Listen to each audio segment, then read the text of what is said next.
I mean, we don't have enough budget. We don't help somewhere, do we? I will look. But you're 6 o'clock. It's 6 o'clock. Oh, my God. How time flies when I can't see a clock.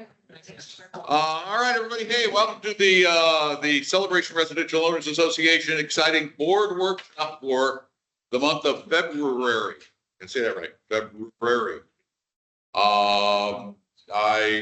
We're gonna make some change. Now, this is a workshop, so it's a little more loosey-goosey. You want to just, motion to adopt the agenda? Well, let's talk about, well, first we'll call it to order. We have a quorum, we're all good, because we're gonna do some voting tonight. We got some voting.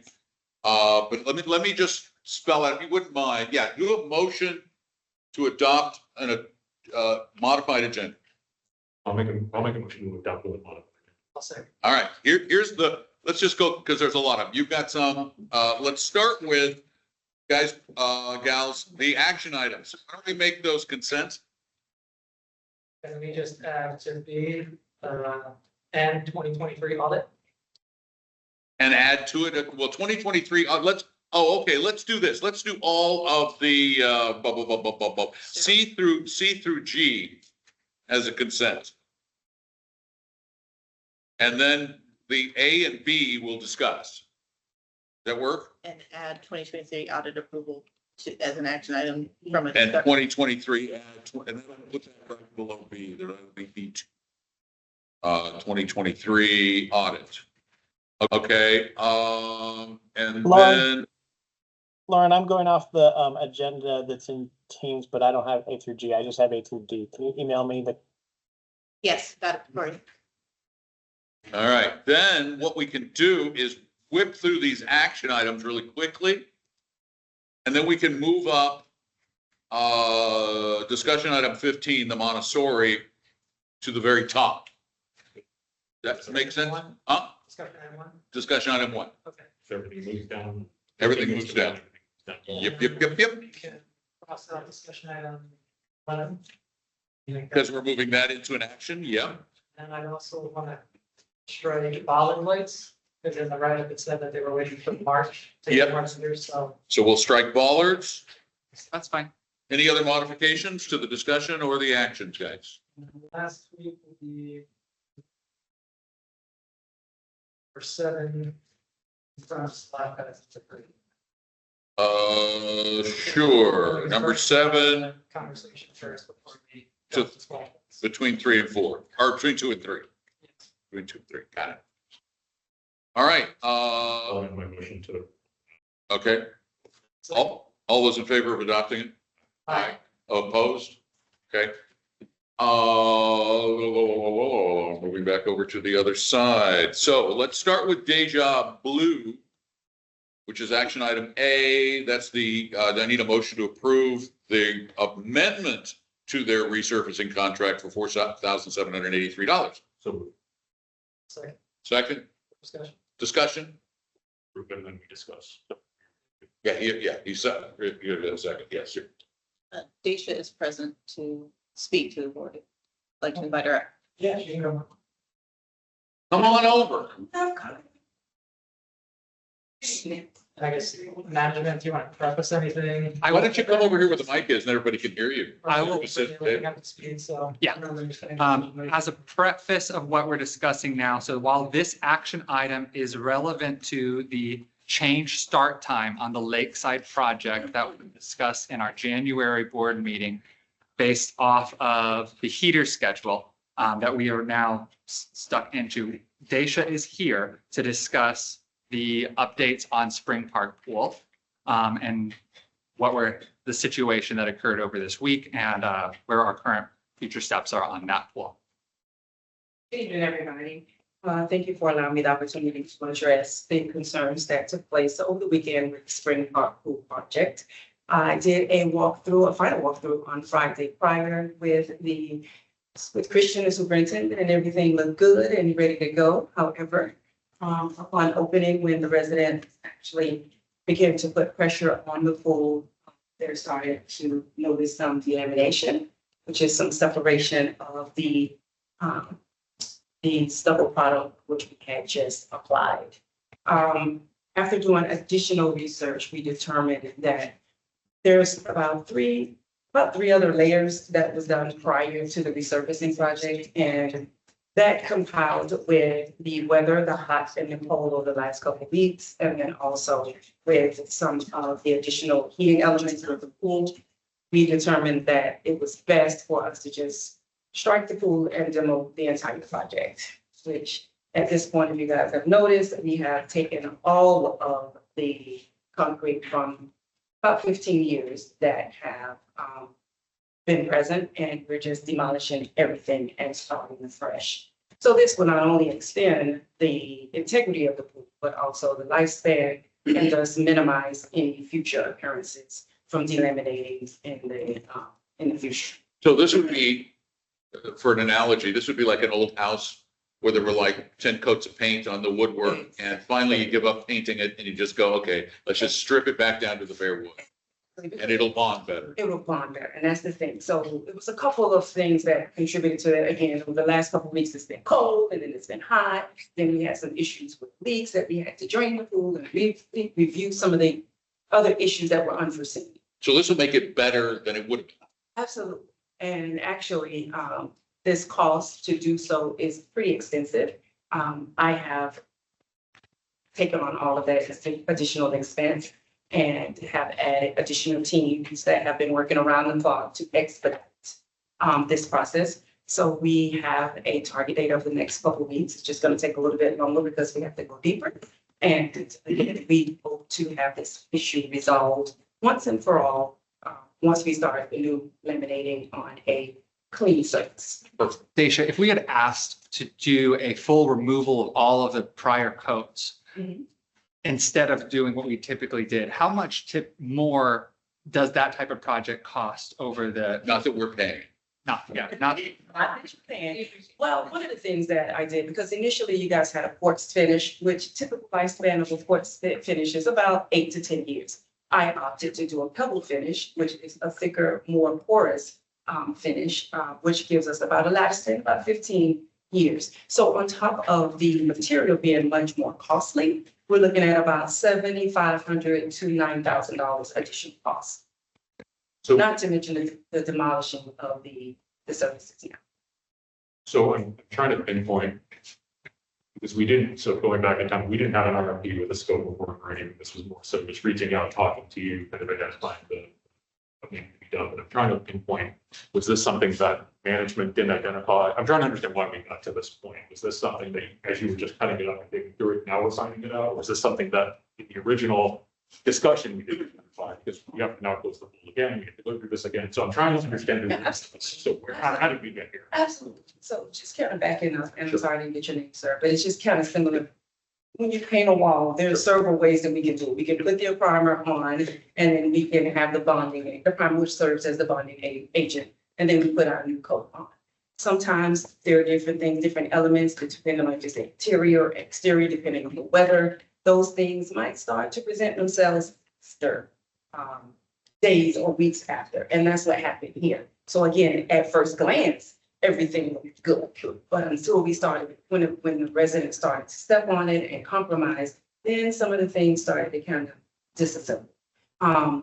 Typically, like I said, there are two different ways to do it. Customary is the way that we did it, and I did provide a scope of work. All of that was included in all the necessary steps, which worked fine in all of the other projects, and we haven't had any issues. But this one, unfortunately, just kind of, it happens, unfortunately, at this school and at this time. But again, we have sprang into action when Jacob and the team notified us on Saturday night. Yeah, Saturday night about 9 PM. About 9 PM, we did. No, I'm not. We were present, and we have already begun the mediation process. And as you can tell, we've already started the demo. Sure. And we'll start. So basically, correct me if I'm wrong. Absolutely, sure. You're saying that in the normal course of events, your proposal would have been adequate. But once you put it on, due to a number of events, extreme weather changes, and just the state of the surfaces underneath that you weren't aware of, it started to peel. Now you are going back to what would have been a more expensive one had you known at the time it was necessary. So the only reason I'm asking this too is the other three. Are you confident that that's not going to happen on the other pools in the community. If it happens in one, that's just my, I just want to. Absolutely. I can't 100% guarantee, but we definitely put some additional attention and extreme heat and light to prevent that. One of the good things, again, that's on our side is the weather. Sure. Again, when we go from cold climates and then hot climates, and then we had to drain the pool and put more water in the pool. All of those things just kind of played a part and just created kind of the perfect storm. And unfortunately, And I'm it's, here to make it right. it's striking me that if we have future problems, you step up. And what you're trying to get at, it's like, On the product itself, the warranty is about 15 years on the belt tech. Okay. My word, that's all I've outlined in the agreement. Sure. At least. Yeah. that's how- Yes, two things. One is on this pool, there wasn't any other structural integrity issues. Now that we're through the shutdown. Mhm. Issues that we saw that is concerned or that needs attention. Not that would relate to what I'm doing. Of course, there are some additional things in regards to the deck that I have presented, some deck opportunities. I know that you guys have put some stop gaps in place, but there are some other things as far as structure that is surrounding the pool that may need some future attention. But as it relates to what I'm doing, no, we didn't foresee there being any. And we've been patching, kind of making the deck Let's last. say it's a demo site right now. No, but it's just demo interior. I know, but if there's other issues that could ruin the integrity of her work that she's doing for us now. Yeah, would the deck issues affect the integrity of your work? No, and we also did as much as we could with the deck as far as the surface, and I think that came out very well and everything adhered, but we did that after the volatile weather. So to answer your question, The pool shut down, so if we need to do work on other areas of the pool, let's get that streamlined so that we can get that pool entirely fixed if there's any issues. 'Cause I don't- And your timeline is 2 weeks? we're shooting for 2 weeks, yes. And the pump will be, or the new heating stuff will be? The new heating was installed a couple of weeks early. It was actually operational when we opened the pool Saturday. So there should not So that won't delay it at all. be any issues on that once it's reopened. Sure. Is there really any type of inspection? Absolutely, If there is an issue, it's, everybody tell us absolutely, ahead of time, we're still working on this one, that we're gonna have similar issues where absolutely. if there is something wrong, to then prepare accordingly for those. Yes, and fortunately, Jacob assigned Christian, and he and I have been working very cohesively to address those. So in regards to North Village, we're at 80% done with North Village. There are some small things that I have presented to Christian and those to address. It's indirectly related, but as far as the surface itself, the integrity itself, there isn't anything else that needs to be done. Of course, we're going to be much more cautious when it comes to Lakeside, because that's the big baby. And I have my entire team, as well as Christian, on site to be as proactive as we possibly can. But again, let me reassure you, the best thing is that the weather is nice, so we can work with the weather, which is going to aid in the bonding process. May I ask a question? Yeah, sure. Hi, Kelly Walton. I run one of the swim teams here in town. Are you ripping up the tile that was on the bottom of the pool as well and redoing that? So yes and no, we're looking to save the tile if we possibly can. We can repurpose the tile and just re-adhere it. But if it's compromised and there are some pieces that needs to be replaced, we will do that. So Okay, but the plan is to put those lines back on the bottom of the Absolutely. pool and maintain it as a. Absolutely. Absolutely. Okay, thanks. You're welcome. All right. Any other questions? Thank you very much. Fix this issue. All right, absolutely. I'm here to be a partner, so whatever you guys need from me, I'm here to help. And on the motion to approve the 4,783, this is the bid to make sure we don't have both pools closed at the same time. Right, the change order. this is the change order. This was the change order This is or prior to all the. prior to this. Correct. Yes. All those in favor? Aye. Opposed? Thank you very much. Thank you. Now we need to go to, Sure. well, I said, thanks, sure. we need to go to B, the motion to approve 2024 audit engagement letter. Yeah, so pretty much this one, the next, one to approve. Okay. Discussion? Do a quick discussion. We need to approve the 2023 audit, the indication letter. No findings in 2023 audit, that was good. That should be wrapped up. There was a call that finance had with the auditor at end of January. There was some cleanup that needed to be done from 2022 to 2023, but that has been resolved. They're giving us promises that they're gonna be much more expedient on the 2024 audit once they're engaged. So hopefully, things will run smoothly with that mid-year. Back on track. Okay, any other discussion? This is the 2020. 2024 audit engagement letter, that's the 2023 audit. Yeah. All those in favor? Aye, opposed? New C, motion to approve the 2023 audit. Motion approved. Second, Also. discussion? All those in favor? Aye, opposed? No. Now let's move on to this voluminous consent agenda, which is C through G. This is all, there's going to be a motion to approve the consent agenda, which is all of these plant and sod and landscaping installations at Academy Row and Spring Lake townhouses. This is a relatively major project that we've been working on for a while. Motion to approve. Second, I'll second. discussion. So every service area has approved these, they're aware of it, on board. Yep. What's the plan for making sure that stays green and doesn't die? It seems to be. They all have warranties for them for initial install. And the new maintenance supervisor starts on Monday, Walter. And he, as part of his position, he will be monitoring these projects in terms of success hand in hand with Rose. So that's Weekly, a town, bi-weekly. so that's a town hall employee that works under our maintenance team to handle our day-to-day operations from maintenance and the maintenance team itself.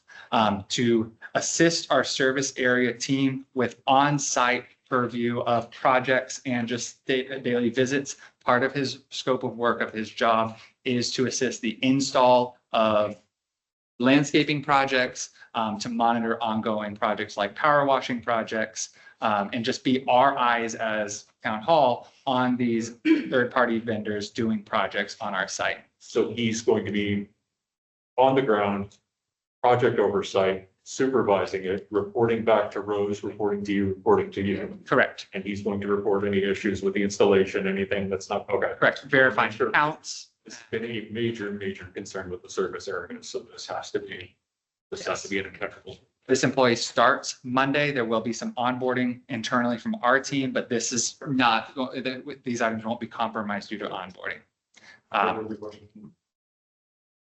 Any others? All those in favor? Aye, opposed? Passes. Now, let's move on to discussion items, and we've moved the Montessori use of Spring Park up to the top. I've got a list here of people who want to speak. How many people here don't want to speak on the Montessori school use? 1, 2. Okay. You all don't want, but wait a minute, you didn't sign up to speak. We didn't ask that. Okay, so let's do the Montessori school thing. How many of you who came to speak on the Montessori issue are in favor of the Montessori school continuing to use the park? How many of you are opposed? Thank you. All right, with that in mind, let's start the discussion. We have a recommendation from Park and Rec Committee to stop the use by Montessori of the playground. Is that correct? Do That you have is, anyone here from Park and Rec? so that is correct. And they're doing that based off of trying to be fair to what the rules and regulations are. They're going this by the books, not based off of the situation and the former agreements. This is why it is passed through the board. And the thinking though was, what are the rules and that are applicable in this case? So you have one private school that is using CROA facilities, when there are other private schools in Celebration that are not granted the opportunity to use CROA facilities. KinderCare is one example. Have they requested the use? KinderCare has requested use, but they were denied use. Were they denied use? And, It was a while ago then? and it's about 240 hour. Get that wrong. I heard it in the last meeting, it was 200 some odd hours of use. By KinderCare, by By Montessori. And that's, Get aware of the use of the North Village plan. Yeah, but I mean, then again, the other argument to that is they have playground facilities, so does FLIS. Montessori just doesn't have the acreage for a facility. Yeah. So my thought was, right, probably a decent amount of Celebration residents, their children attend the Montessori school. A current card allowed up to 4 guests per card. So technically, as long as they have 20% of their attendees as Celebration residents, they Hadn't can thought of be it that at the and free to use that playground whenever they want. And I know they're only using it for an hour a day, which appreciate it, that it's scheduled, but I don't think we have any jurisdiction to say a homeowner's resident child cannot use a playground at a certain time, regardless of what public or private entity they're associated. My challenge with this. We just spent $450,000 on the playground. And this, so it's a larger issue, really. It's a larger issue with non-residents beyond this, right? Of just amenity usage and more so putting controls in place. So I think this is an important conversation, but I think it's beyond this. I agree with. You don't want to take a playground away from them. It's definitely not something that I think we as a board want to do. But I do think we have to think about the usage and the utilization of this. Are we putting excess wear and tear on something that we just put a lot of money into? I'll also bring to the map the fact that this is a 2-part. This is part 1, the request to use the playground. Part 2, the request to use the field. The Parks and Rec Committee denied the request of use of playground and recommended a bulk rate to utilize the open field for recess. So there is, but at a charged rate. I almost, we didn't have the joint meeting with the rec committee, did we? We were supposed to have one, as I recall, about. Didn't we? On. There were discussions, but not. Yeah, okay. What I think, and I already sent this to the board, is my opinion, is yes, there's Celebration residents, that attend the school, and I also agree with what Andrew's saying, but also the school is a member of CROA, and CROA indirectly helps with the CROA budget with the cost sharing agreement. And one of the things that we have been discussing with CROA are, what are some of the benefits you're getting with this cost sharing agreement? And here, one of their members obviously is contributing directly to the amenity. So Business that pays how much into the overall CROA pot. Yeah, but And does that ultimately? I think that adds a little bit of. Well, hold on, does that pay into the reserve in order to replace that amenity? No. It doesn't. It pays for the salaries and it pays into what CROA's costs are ultimately to run their park area. So I think that's a non-starter to say that because they pay into it, they then. Why is Montessori not charged something as a, It's been a long standing. but is there a written agreement? They I have apply a for question. usage every year. Do we get to be part of this discussion, or are we just supposed to listen to you guys? You're supposed to listen to us, Scott, Really? very How serious. long? until we ask for public comment. That's the Okay, way meetings work. Because it's a little difficult, because we could actually interject some valuable information. Do but you not know of an Tell us to talk. If Well, we because- ask you- I want to. It would be it would be a madhouse if everybody in the audience spoke with the board at the same time. I wouldn't want to do that, But you but just- there are pieces that. Well, we'll get to that. Helpful. We're just discussing it right now, and then I was going to ask for comments from the public. If you mind waiting. Yes, I don't mind waiting, Okay. but, we may not come back to that topic. It But seems then, like a- okay, never mind. We're gonna continue on. So before we talk to the public, what is the management recommendation on this thing? What do you guys think? Should we consider a bulk rate like we do with every other program? So, the recommendation from the rec committee is to let them use the field as a bulk rate.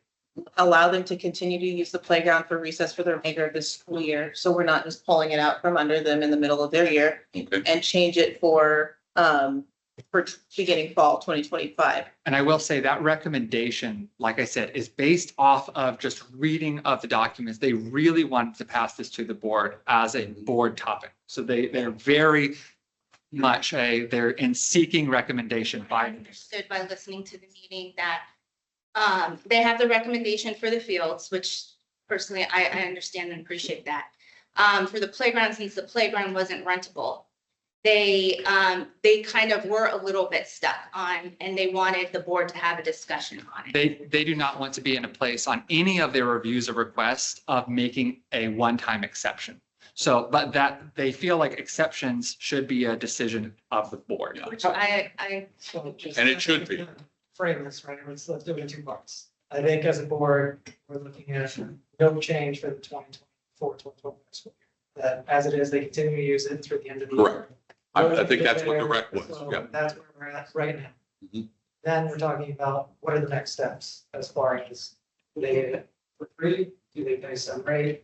That, I think, then we can move up to the public for discussion, and what that should look like, or whether they. Because I don't think any of us are saying that Montessori should not use our facilities.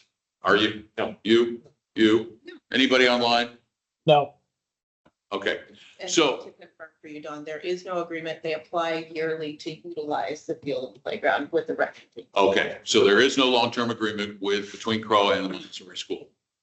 Okay, so now we as a board have to decide how we want to proceed in 2025, 26 and beyond. Am I correct in that? With that, do any of those who are here to speak have something you would like to come up and add or subtract in any way to all of that? Come on, come. Well, I was gonna suggest that like, we have the original architects, Jeffrey, on the building. Okay, hi Jeffrey. Get us started. Hi, Jeffrey. We will, for the sake of time of all of our items, we will be limiting these to 3 minutes. So my name is Jeffrey Mao, and I wear sort of two hats. I'm a resident and I'm also a town architect for 25 years and beyond. So I heard that the Montessori school is on the agenda, so I wanted to come and frame up. One topic is that the Montessori school was intended to be here at this location. It was a very conscious decision by the celebration company, Disney, and the master planners to include this civic use in this part of celebrations. It was very much a part of it. We knew that they were going to be able to use this civic space of the park itself, the ball field or the empty field and the playground as well. So that has always been understood by the celebration company and Disney. And I think it's a compatible use. It's a shared use, the civic space and the Montessori schools too, because it's available to residents.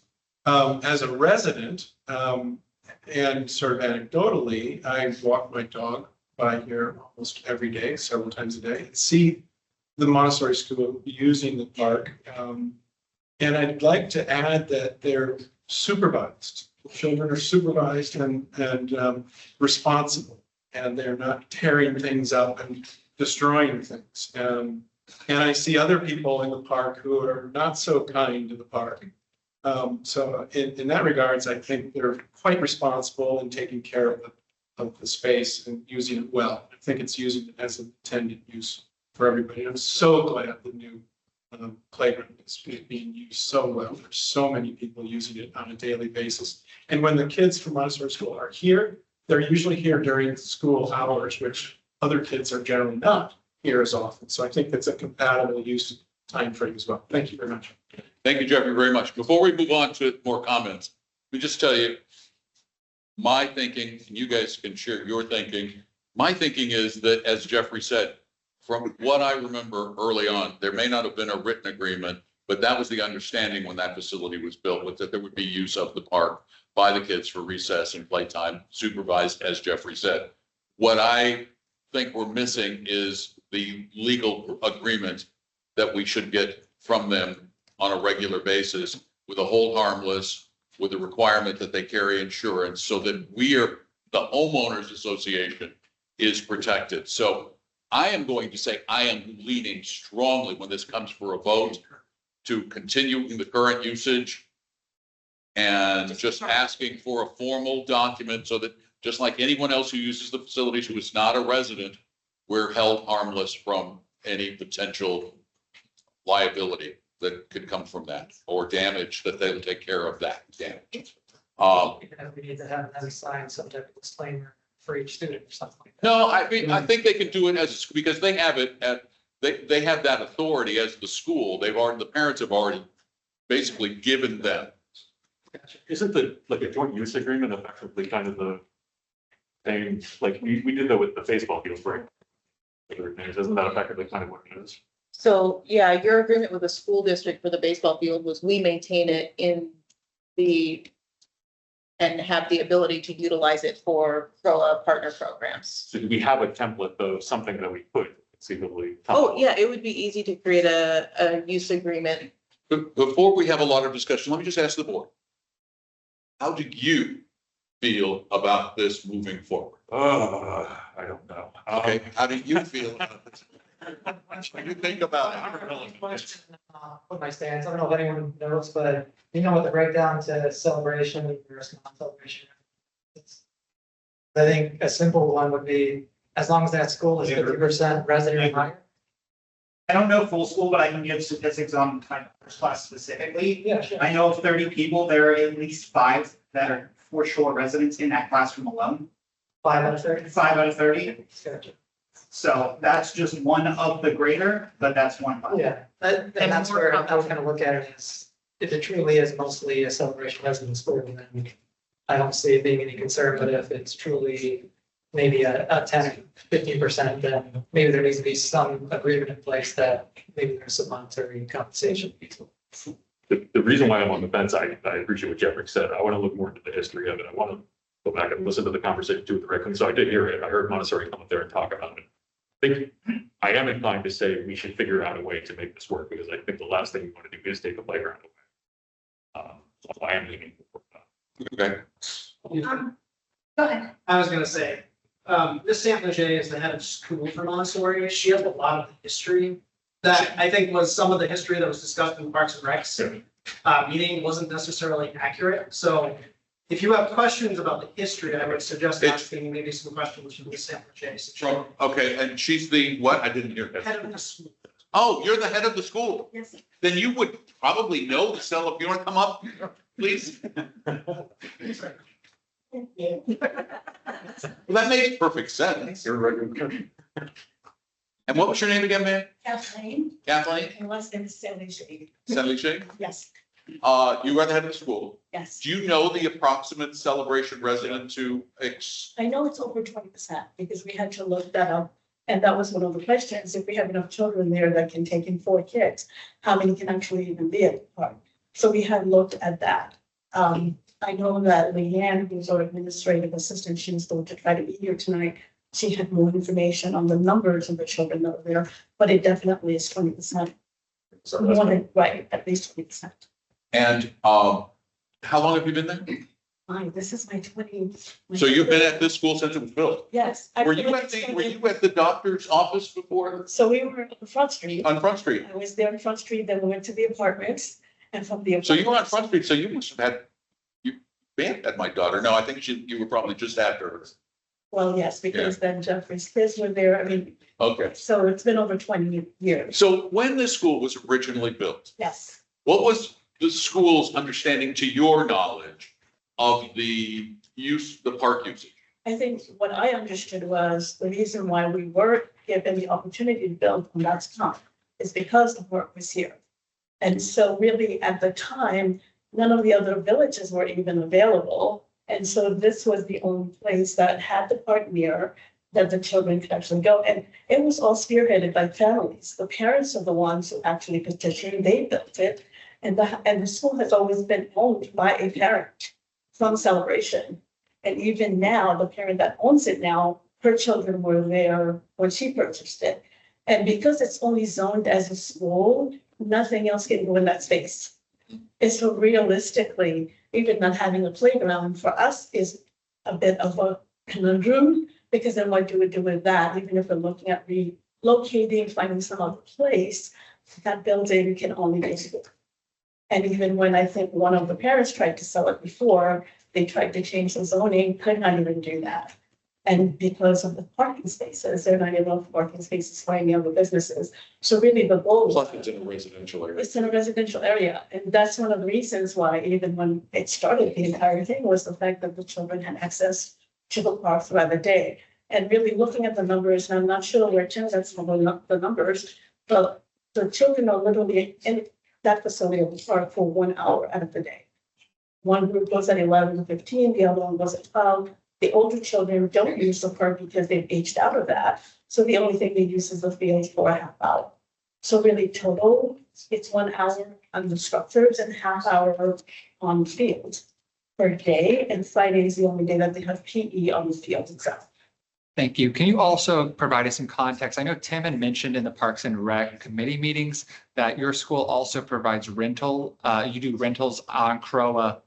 Every event that we have, we rent from CROA. We just had this humongous international festival, which has been going on for the past 20 years, that we have rented downtown Lakeside to be able to do that. So all of our events are held here in Celebration. We don't take anything outside of it. For clarity, those go to the Parks and Rec revenue lines. Exactly. I think there's longstanding history here, and it's because of the way the community was built as well. Exactly. And I think having been here 20 Yeah, years. it's a really unique situation. Right. And sometimes I think as much as like people want to be black and white with everything, I appreciate that Parks and Rec said they wanted the board's input because this is not a black and white situation. This is unique based on different factors. So I think one of the most important things too is, so I came into this honestly, as I evaluated everything, I thought it made sense to pull it back and move it away. But the most important thing you can do is change your mind, right? And listen to new information and you're vilified when you change your mind and you don't stick with one thing, but I think it's the most important thing to be able to talk to people, hear what's going on and be able to evolve with the situation. And I think too, I want to be very clear with the Parks and Rec Committee, they're just administering what we tasked them to do. Right? So we've seen a lot of things, I think, with residents claiming that we've been a little bit too harsh and the pendulum has swung maybe in the other direction. So I do think this is an opportune conversation. I think it is something that we even look at some of the organizations outside of Montessori. I do think maybe we need to take a second look at that because I do think we have swung maybe a little bit too far the other way. And sometimes that happens. So I appreciate you coming. Thank you. Any questions? Any questions? No, I mean, I guess one thing would be, I don't think we're in the business of renting out our playgrounds. So that's gonna be a non-starter. So this is definitely gonna be something unique that is an understanding and agreement between CROA and Montessori School. The second would be, I don't know what your attendance numbers are, but they've been, say, over 20% for the past 5 years of celebration to non-celebration. Maybe that's the benchmark we have, that coincides with all our other structure and guidelines within the community that allows those kids to play on the playground without any limitation. I also think we're really kind of sensitive to that playground. I think we all want to just like wrap it in bubble wrap. well, I think we do. I think part of the struggle is, for a lot of parents right now, like, this is the only playground that's really like up to par. Yeah. And once Long Meadow is redone, like during the day, a lot of other parents will be at Long Meadow. And once East Village gets their shade, a lot of other parents will be there and it'll be more dispersed. I think right now it's just like, everyone's kind of like homed in on one playground. And I don't think that means we should just, change what we've been doing for years. So any of our online members have anything to add? I was just gonna say that, for the immediate needs and the concerns here, the committee has said to let everything continue through this school year. So there's no real action needed here on anything. I agree. I think we need to move forward in spirit of. Yeah, and I think the sense of the board that I'm getting is that we don't want to kick the kids off the playground or the field. I think we want to find a way to make it work. And so I think that, Maybe formalize it. we just need to formalize, we need to have an agreement. And I would imagine Montessori would be happy to provide us with an agreement saying that if something happens to a child, we're not responsible. And trust me, things have happened to children and that's part of our agreement with the parents is that we're responsible for the children regardless of where they are inside the town. So we really have the right for that. Good. So. I don't think this is the case, but in the event that there is damage to either the lawn or the playground that was due to a student, then that's gonna be the conversation then. Right. But to the history of it, that's never been an issue. Never been an issue. We're talking 3 decades now. on this, So That's the only thing that would change that. I think this is, personally, I just feel like this is an issue that we don't need to even be addressing except on the nibbling along on the edges, just to clean it up a little bit. Yeah. Thank you so much. Thank you very much. Thank you. Thank you. Anybody else want to add anything that wasn't added there that I know we all want to talk, but generally we're not going to do anything. Yes, sir. Can I just play one thing, because it's from a kid in her viewpoint? Is that all right with you guys? It's just a minute clip. The kid's going to say they love it. That's not exactly what's said. It's close. Well, yeah, but they're not going to say they hate it. You're right. All right. Kids don't get a voice here, so. I know, but they do get a voice. We're their voice. I get it. We're just trying to move the meeting along. That's why I asked them to do. Thank you. Yeah, because we still have a very long agenda. Yeah, that's why I asked them to do. All right, let's move along, shall we? How about procurement? That is, was our previous number 1 item on the agenda. We bring up the procurement guide. We don't need to spend, so considering the lengthy agenda. Thank you all. Considering the lengthy agenda, what I would ask if we as a board, if maybe task management with, so as part of the action plan, what came out of was you all created a process guide outlining your end-to-end procurement rules, right, Lauren? Guidelines. Okay. Can you walk us, because we did the action plan, we've talked about it, we agreed to it, but can you give us kind of a thought process? Because we've never really sat down and talked through where your head was as you developed that, because I do think there are some gaps in it. We're not going to solve that necessarily in this meeting, but can you maybe walk us through kind of the speed of it? Because I do think procurement continues to be a serious issue for the association.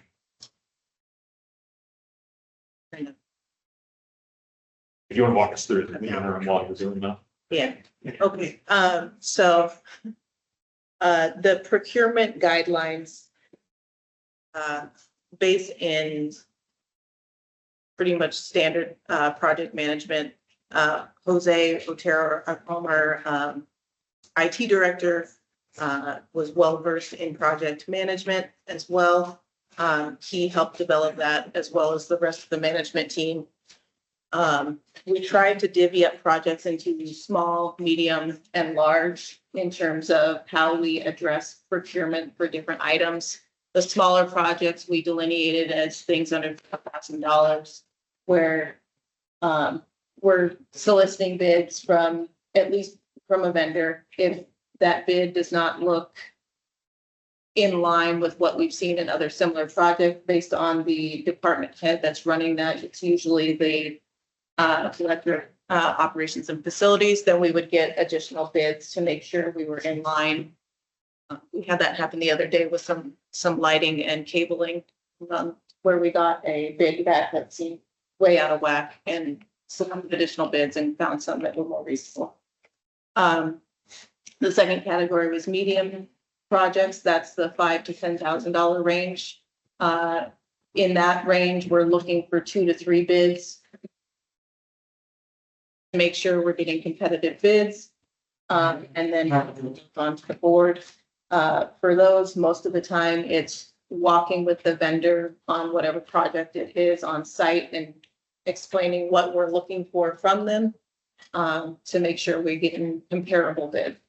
Bids over $10,000 kind of bifurcate into 2 different versions. One, an RFP. Those are the larger items with multidisciplinary things like the pool bathroom revamp. That would be a full RFP. If we're looking at things like a landscaping refurbishment that's just for a park, then yes, we would try to get multiple bids. Well, that's not a good one because that's one that's kind of carved out because we have a legislative services. But if it's something that's single disciplinary, that's on the small, Yeah, that's on the smaller scale. We would write kind of a bid response sheet for it. So we would get apples to apples comparisons for that bid and then send that out to multiple vendors to try to get comparative bids. Usually with the larger projects, not usually, almost always with the larger projects, we make sure the vendor walks with us before we get a bid back from them, so they have a full understanding of the expectations, not only of the project, but of the communication that we expect and of the timelines that we expect things in. In the interest of moving it along, I want to put a few things out there for thought, because I've had a chance to read it end to end, and I know, Jared, you didn't want to talk about this necessarily at this meeting, but I do think we need to dig in.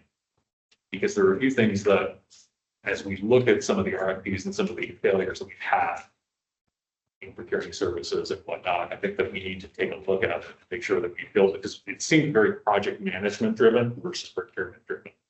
Project is great. Managing the project is important, but how do we get there, right? So how do we send it to a robust vendor network? How do we make sure that we're truly putting the best possible RFP out there? Maybe an RFP is not necessarily the right vehicle to put it out, because an RFP response is complex. We all know an RFP. Well, that's what she said. She was bifurcating them Maybe we need to based on multidisciplinary versus single disciplinary. So my point is, though, if we drill down further into that, where it's maybe something where we know we're not going to get a compliant response, or it's going to be difficult to put it out there, maybe we take a step back and dig a little bit further into that. And maybe it's not appropriate to RFP for this particular instance, maybe there's a way to kind of balance it, get what we need to be RFP. But don't you do that on a case by case basis though, pretty much? We do. It's inconsistent right now. Well, but it by very nature, it almost has to be. Well, but Because every project is going to be, it's impossible when you have so many different types of jobs that are done to come up with a guideline that says, here's where you draw the line between bids and an RFP. I understand that. To do it as a hard, you're looking for a black and white delineation. Well, I mean, to a certain degree, it is black and white. To a certain degree, It's great. when you have something that is pretty straightforward, like an RFP is usually scope of work, what you're asking for, references, contract requirement. I mean, it's pretty. No, but what I'm saying is, where do you draw the line between the RFP and just the straight bid? Do it based off dollars, and say anything over that. That's what she's saying. Or you can say.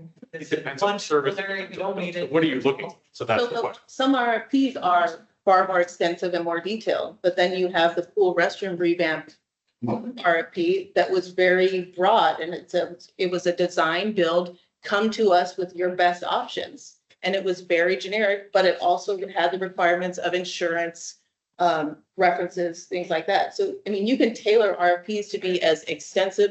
Like, look at the playground RFPs iterations we went through there. You had one that was detail oriented, very nitpicky. You had one that was in the middle, and then you had one that was a little bit more broad.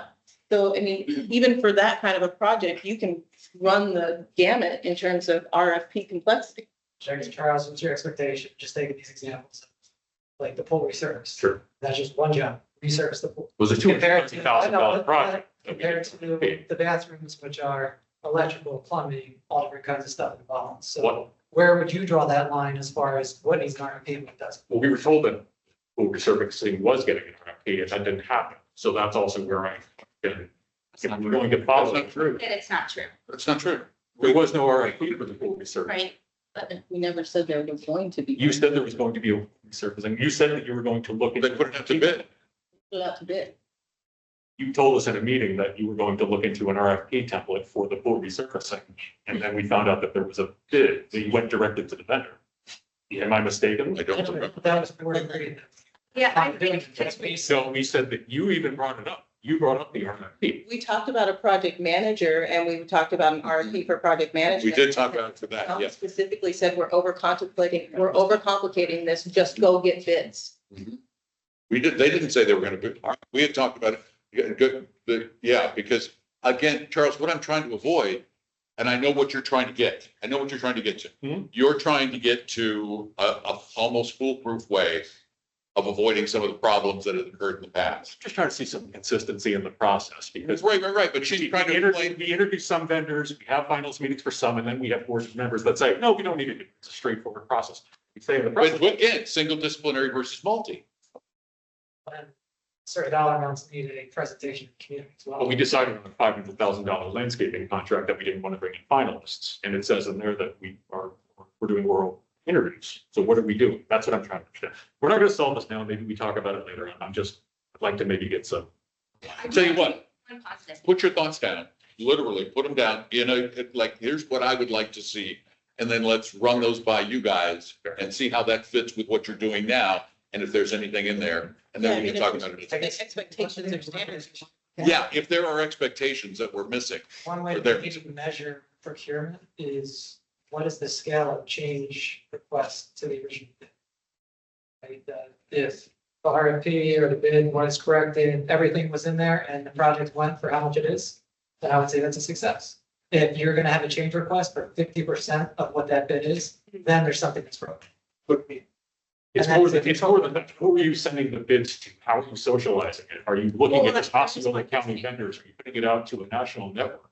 That's why we have trouble potentially getting more than 2 bidders. Well, for the water tower project, the vendor that was selected came out of Tampa.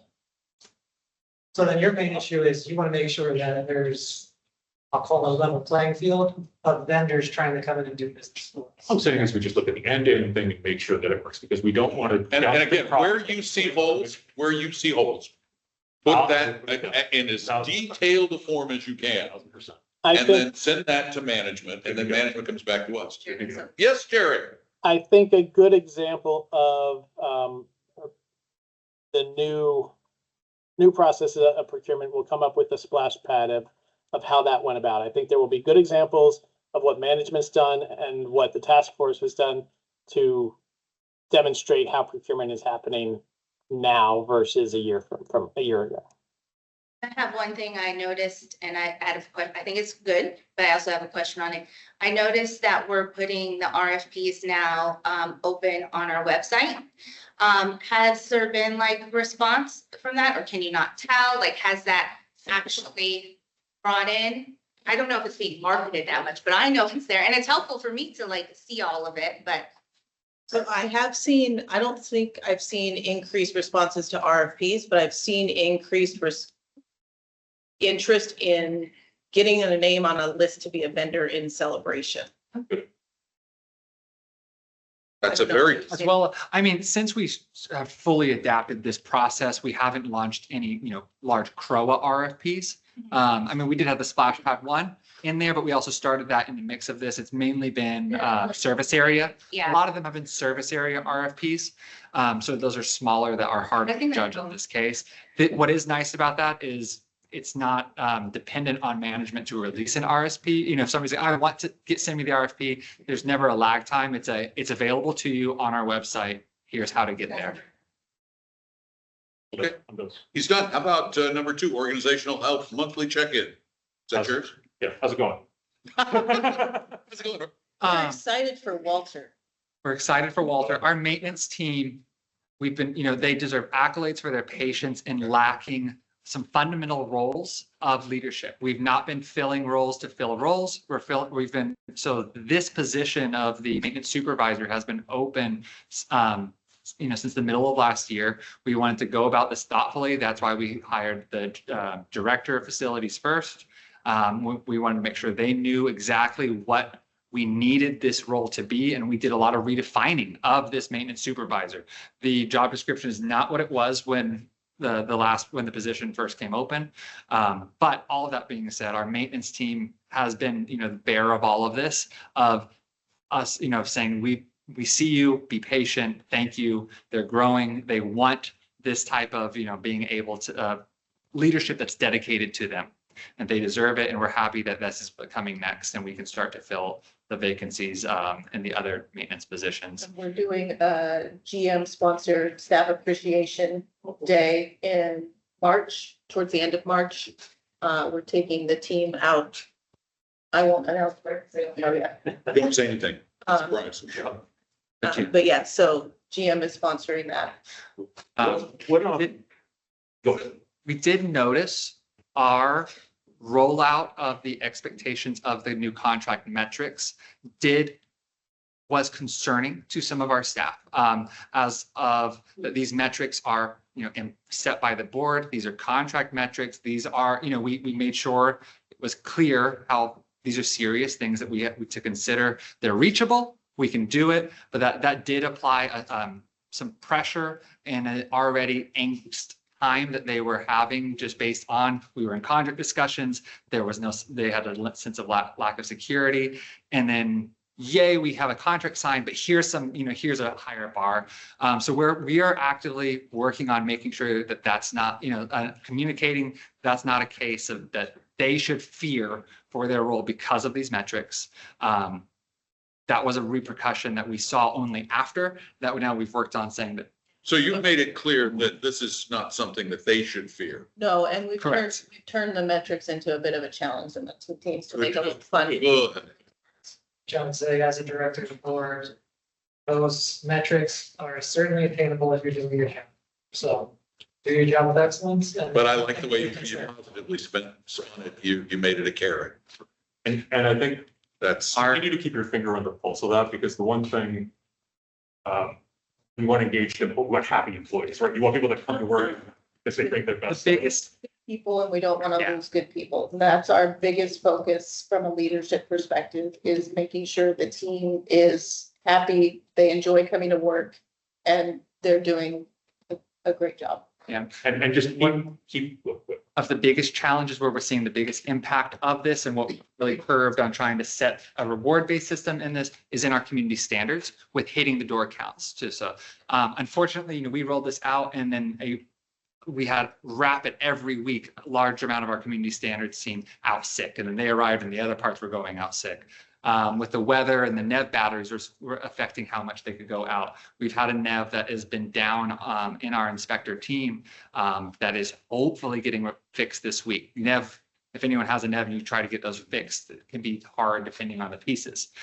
So that has been a case. They've been very appreciative and they love and treat as a gym the vehicle that was bought for that team specifically. It's used all the time by that team. And if that wasn't purchased, we would not be where we are on hitting these numbers. So that is a case. There take is. some of these kids' e-bikes in for those. Okay, thank you. And I'm gonna have this on the agenda every month. I do think it's important. Just to check out this. because- I know in my role, it's not always good news. So something I'm going to say is if the role we're adding for this facility supervisor, we do not have a current plan on how they're going to be able to do all the functions of their job as far as a vehicle to do so. I know we had mentioned when the request to purchase a vehicle last year that we at that point knew we needed 2 vehicles and we'd reevaluate that need in the new year. We're at that point where we're still seeing that as a concern. We're trying to work through it. But I'm just bringing that to the board level now before a request comes later on. Again, bring that business case to the board. Of course. Moving on to 7, the Reserve and Capital Projects discussion with Finance Committee. Jim Pinot is here for finance. James, you want to come up? Yeah. Can you pull that up for me? An email today or? I think I was. Just give me one more. First, let me give you a quick Highland Village recap. As you know, phase 1, we had 227 homes and townhomes. Phase 2 is going to be 339. The 87 plats, they got approved from Osceola County in 2024. They told us they were going to do the 252 plats in phase 2B by the end of 24. Then they said February. Now it's April. So October. The attachment. Just Yeah, probably. Who knows? No, they are, believe me, the trucks go by my house, starting at 5 o'clock every morning. So they are working.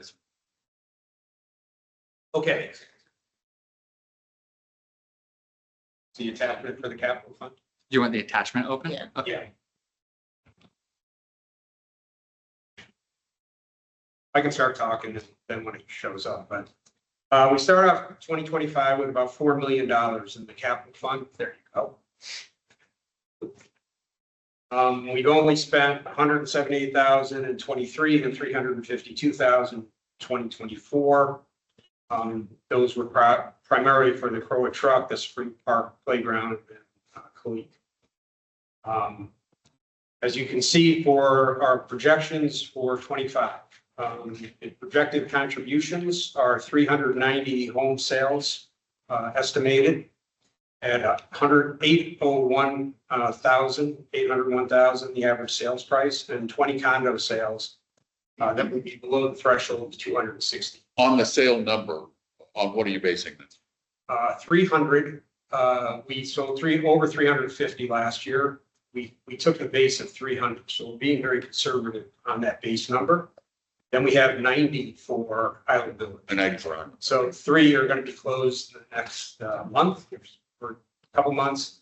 The 87, they are going to start marketing in May, probably. They have a very long list of interested parties. So it's going to be very. I'm just wondering because of the fact that the time from deposit to close can be 12 months sometimes. Sometimes, especially, but they've got all the infrastructure in. So all they have to do now is basically. So their projection is how quickly are they going to put it out? That I will not. Because my thinking is if they don't start selling till May, they're not going to be closing until 2026. There's a good chance a bunch of those, but there's also a bunch of townhomes. So if they get the townhomes done, they will get done. They're obviously not. Just want to make sure we're not being too optimistic. Hey, Don, Yes. if it helps you at all in the calculus, they just came to us with a draft copy of the bond last meeting. And they understand it may not be a meeting or two until we sign that. So if that's any indication of where they're at in the process. Thank you. Okay. All right, go ahead, Jim. Sorry. All right. So that's the projected contribution. And then you see that bathrooms, sunshades, Long Meadow Playground, all expenses approved in 2024 are on there. And I've included the 3.5 million for 851 as the preliminary estimate, as well as the splash pad at 600,000. If those are the capital projects this year, we still end up with $1.8 million in the capital fund. So I will also just let you know currently, going back to the home sales, through February 11th, there have been 19 homes sold at 884,000 average sales price. There are 24 homes pending at an average sales price of $1,038,000. That's the other thing that's conservative. So there could be a higher number on the. Is already on. So, okay. So as you can see there, we've included 851, all of 851 in the capital plan. That's where the money is. So we take it out of the reserve analysis, over 900,000. And That's what I was asking. So 900 is going to come out of reserves. No, no. We're Not currently. So we're not touching the reserves for 850. we're not going to touch the reserves. I mean, all we would be doing is moving money around. Right. It just doesn't make any sense. So that's why the finance committee said, let's take it all. Take it all out of capital. Okay, and then going into next year, again, 425 estimated sales, 125, which would be Island Village Phase 2, and just increasing it to 810,000, which I'm sure it's going to go higher than that.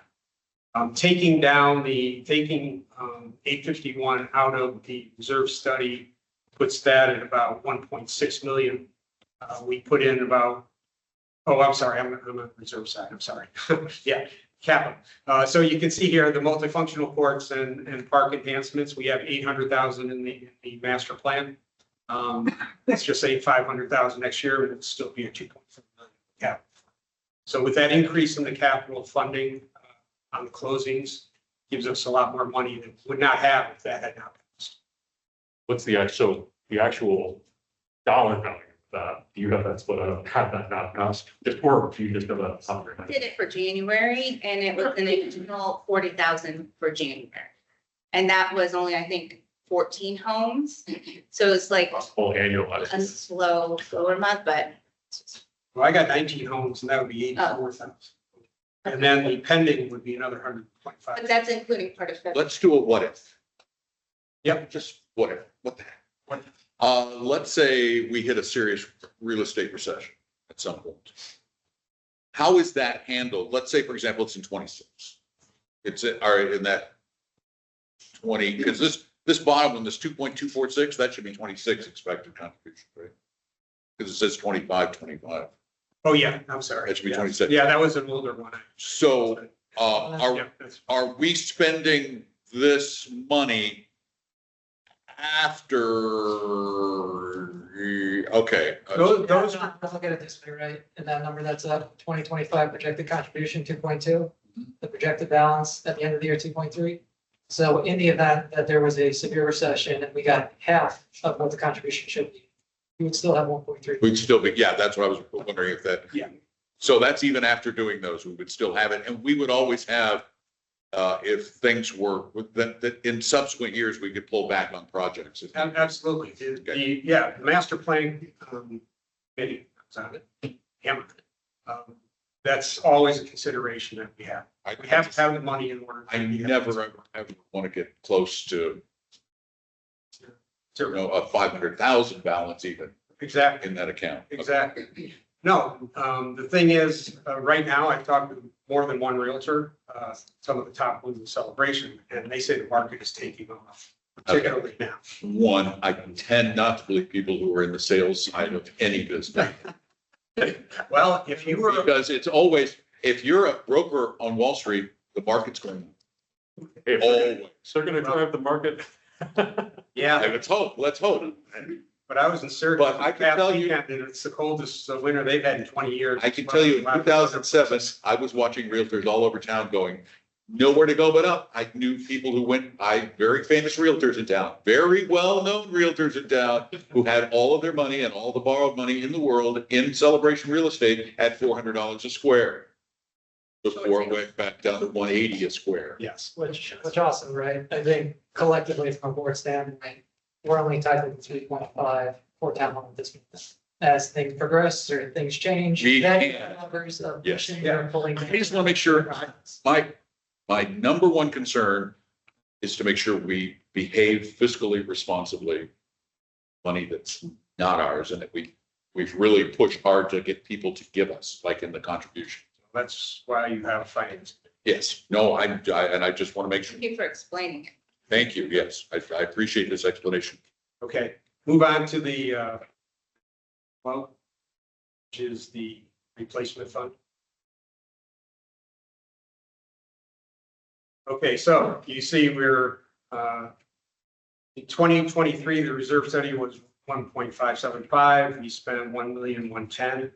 Historically, based upon what I can find, it is very rare for the board to approve more than the reserve study in any particular year. And finance has not tracked the actual spending of the reserves versus the reserve study in the past. I will plan to do that this year. But, Comment on one hand is, I think there's a history of underspending in our community, which is why we were elected to fix a lot of things. So the past data might not be a great representation forward, but I think trying to find that baseline right now, maybe that 1 to 1.2 million, that's kind of. That's a good, Sweet that's spot where a number that's working right now for us, and it looks like it will continue. Yeah, and through the master plan additions, that's not gonna get our reserves until 2027. Well, when we've got the. no, well, the only thing that would go in reserves for master plan would be or everything would be capital. But so if there's any, so there would be any. But if there's maintenance and things like that, or fixing of things, that would end up in replacement eventually. Or some master plan projects based on their time frame and their full scope might defer some reserve spending. Like if we're looking at the roof over Jones Room at Lakeside, but next year we're starting to talk about expanding that. Yeah. If the roof can last us another year, let's hold off. Yeah, so I don't say splash pads are gonna show up in 2026 reserve. No. Yeah, that's what, okay. That's all cap. Okay. Yep. Okay, so we put in, the 2025 contributions, that we put into our budget is 71. We did have the, reserve study. We as a committee went through it.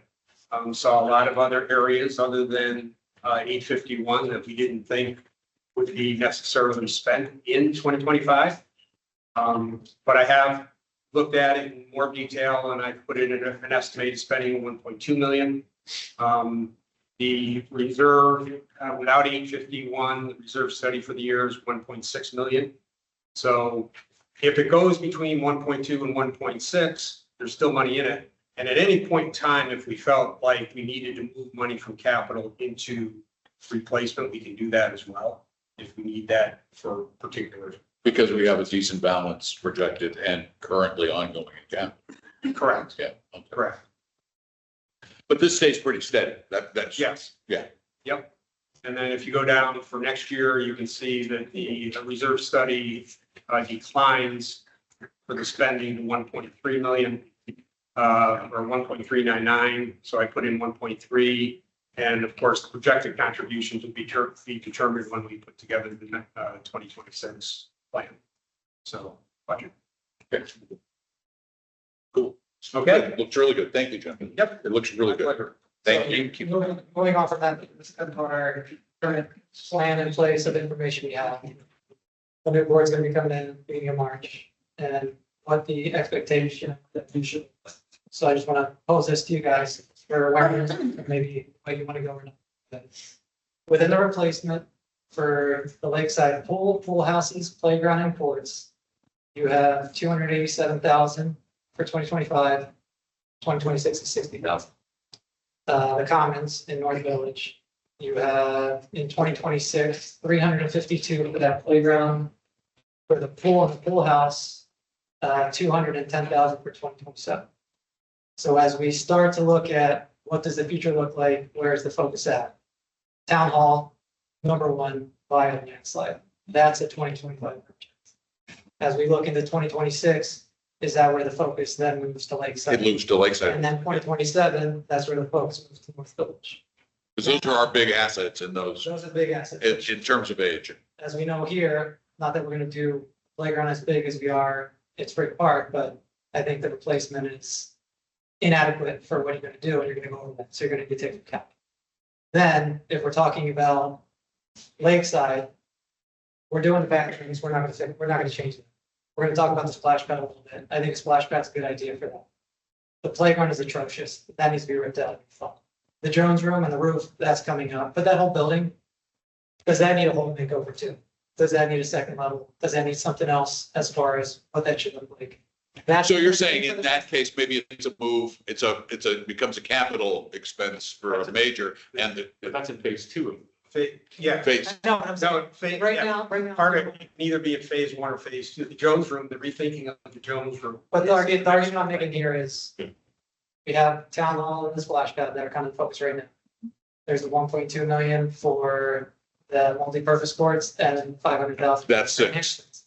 That may not be the priority that it should be, knowing that you have Lakeside to redo and the commons to redo, that you might. I see where you're To going. do those projects. I see where you're going. Maybe like, are you suggesting maybe the master plan take in consideration the reserve study? When I think it should be reworked and revised to take in those things, the commons and the Lakeside. So what he's saying is in case there is going to be a shortage of reserves, that we may want to look at 26 projects. With a 3-year plan for phase 1, 2. So that's where. Right, Again, we- town hall. I understand that, but But Right. then anything after that, We may that have to, 1.7 million. it may have to anything better delay. allocated for Lakeside and then. North You're Village. saying that And may, that's the focus of the board. But there was a reserve conversation and a capital conversation. I do think if we start saying that we don't want to do reserve, this is maybe not what you're talking. We start saying we're not going to do reserve projects in favor of doing some capital projects, then it's going to cost us more down the road by not doing it. So then that's. My comment is that you have earmarked certain amount for reserve. My view is that they are inadequate for what we need to do at Lakeside and North Village. So you will have to pull from capital on top of reserve. and if we don't want to lower the capital reserve balance, then we may have to postpone something or reduce the scope of something. Right. Okay, that And makes then sense. what is the importance of the community? Again, that's, Do we want Lakeside to be beautiful and done? we Or will do not want- vote on that in this. he's just trying to kind of like, I get the expectation. You You're start, trying to set you expectations. start laying the track. Yep. And then We make sure we don't veer too far off. that. Nope, I think you're absolutely right. And that's the philosophy I have, is that we do what we can when we can, and then we look ahead Readjust. and readjust.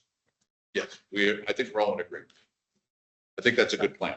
I think that's a good plan. And I think this is very valuable information because it really does tell us where we might be. And again, where we might be, might not be where we are, and we have to adjust. We have to keep it reevaluating. Right, and just to point out, remember, there's also spending lakeside in the passive and active farm side of things too. There's like for asphalt, there's like $90,000. Yeah, I'm sorry. My You're comments, thinking, my comments for Lakeside is more the building and structure with the playground and the splash pad.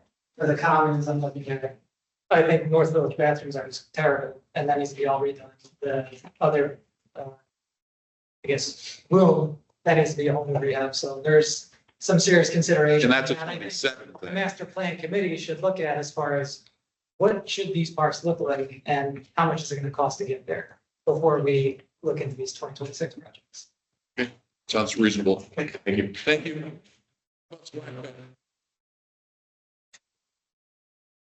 Hi. Just to be clear, this is the community presentation. So we Yes. have, this is, It can qualify as a 3.17U community presentation.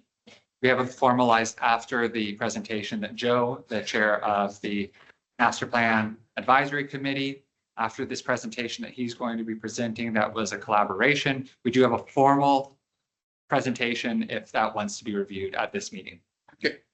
Thank you. Hi, good evening. My name is Joe Zelick, and I'm chairman of the Master Plan Advisory Group. And I'm pleased to be here tonight to talk about splash pad. Just before we get splash pad, just if you give me 1 minute, just to remind everybody. I think most of you know the history, but the Master Plan Advisory Group spent about a year, came up with the master plan. It's a living document, so if you want to reprioritize perhaps some of the items or delete or add, that's fine. This was meant to be kind of a, to set a plan in place, that will be a living document.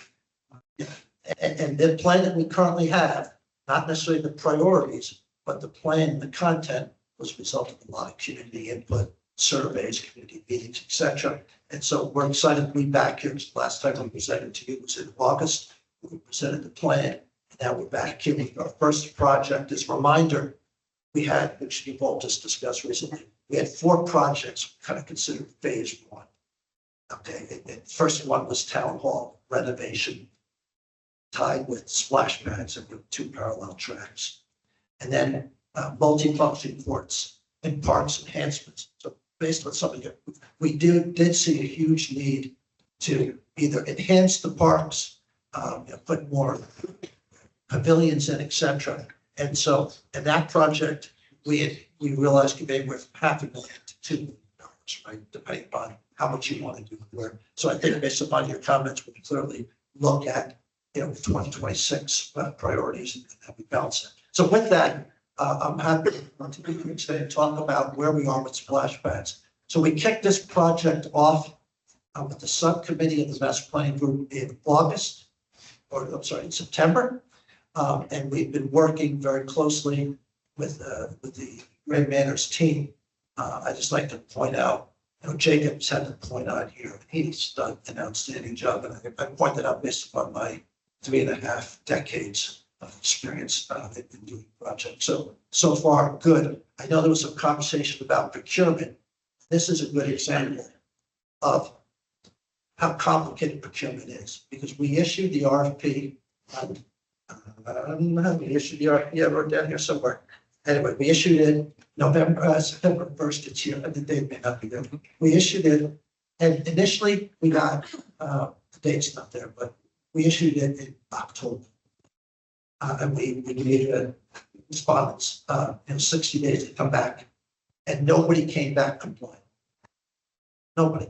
And so Jacob and Lauren and a little bit us in the background worked with approximately, at the time, it was over 10 companies nationwide, right? Salt Lake City is one of our favorites, the company right here in Baltimore Springs. But what we had to do was work that.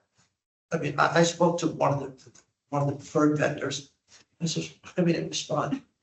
He said, do you know how many RFPs I get a day? Every community that's a public entity has to, send them out. And all they do is take this list. There's a list somewhere of all the companies, and I get so many. I saw yours. And we talked to you guys, the owner, remember talking to you guys back a long time ago. I had on my list, I wanted to do. I said, well, you want to do it? Yeah, okay. Well, will you do it? Sure. And then but it takes time. These are couples that don't have a lot of people to respond to our pitch.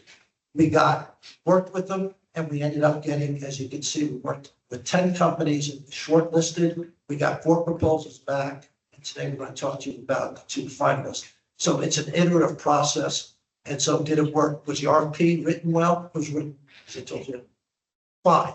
Was it great RFP? No, it was a good RFP. But that wasn't the issue, was that you had to go out and find the vendors, work with them, convince them to give us a competitive price. Plus, it's been a good economy, so the vendors are busy. They're busy. Yeah, and they're very busy. And the good, no, The good ones are busy. the ones are busy. The good ones, You don't want to care about that. yeah, the good ones are busy, so anyway, so that was a little bit, when we had the subcommittee, there was 3 of us on the subcommittee, we took, there's 7 of us on the master plan advisory group, and we have subcommittees that just go focus on one project. Working with it. So we have for the 4 upcoming projects, we have 4 sub-teams. I know you all familiar with the work that Mark is doing on our behalf of. So with that next page, please, and I'll go fast here. So comparison of the finalists.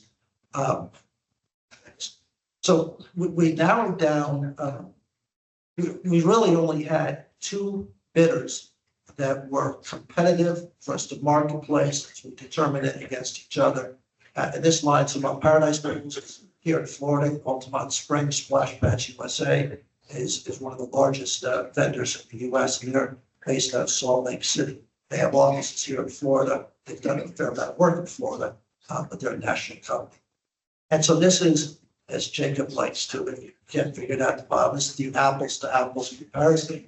And they're similar in several ways, but there are significant differences. So I want to show you some pictures so you can help visualize it. But if you just look at, Splash Pad has more water rigs. So I'll show you what that is. They've got more tipping buckets, those buckets that they hit over the head. There's a custom slide for both ones. Initially, there was a lot of moving parts. And when we spoke to the vendors, they said, you know what? Like the guns, if you shoot things like that, they tend to break. Get rid of them. Just know from our experience. So we came up with the slide. The Splash Pad slide has 2 water arches, which essentially makes it a wet slide. Paradise Gardens does not currently have water on it, so they'll shoot some water on it from the side, but it may not be as conducive to sliding down in your bathing suit. The biggest difference between the 2 bids was the number of ground sprays, 42 versus 15. So there's a lot more going on. It looks like there's a ton more going on with Splash Pads USA. Try to. Ow. There's more. Here's the biggest difference here's the biggest reason we like Splash Pad. They're vertically integrated. So they're not ordering the parts. They own the parts. They do the design work and they deliver. The employees who will be coming here will be badged, and they'll either come from out of state or they'll come from Jacksonville, but they're badged employees. So, they do, Splash Pad does anywhere between 10 to 15 splash pads a year. We've gone through the references of both Splash Pads and Paradise. They both have good references, both good companies. So if we go to the next page, and this is hard to see because of the graphics, but you can kind of visualize what it looks like. And as you can see, they both have slides. They both have, they look fairly similar, but when you look, as I mentioned, that's why I had to show the prior chart first. There's just a lot more activity. I like this a little bit better because if you look at the bottom splash pad, you can see above the slides, they've got those 2 watering, watering towers. Underneath the palm trees where the buckets are, that green palm tree, the 4 buckets there. So anyway, we're excited. I think both of them look great. If you didn't see the other one, you'd say, wow, that's pretty good. Visually, they both look cool, but there's more, significantly more. The other point that's very important to us, we were talking about maintenance and reserve studies. If you look at the warranties, and we'll provide it, come forward asking for final approval, but splash pads warranties for most products are twice as good. So because the key thing is, right, stuff breaks. Okay, and for the most part, most of the products with splash pad, the least warranty part is 2 years. But if you look, it's important things like the surface, that's 5 years, with an estimated life of 10 to 15 years. Some of the products have lifetime warranties. So they both have good warranties, but splash pads is better because clearly you want to take advantage of the first couple of years, not have much maintenance costs. We estimated, the maintenance costs when we did our study, it being $30,000 a year for maintenance, 25 to put into the reserves based upon various useful lives.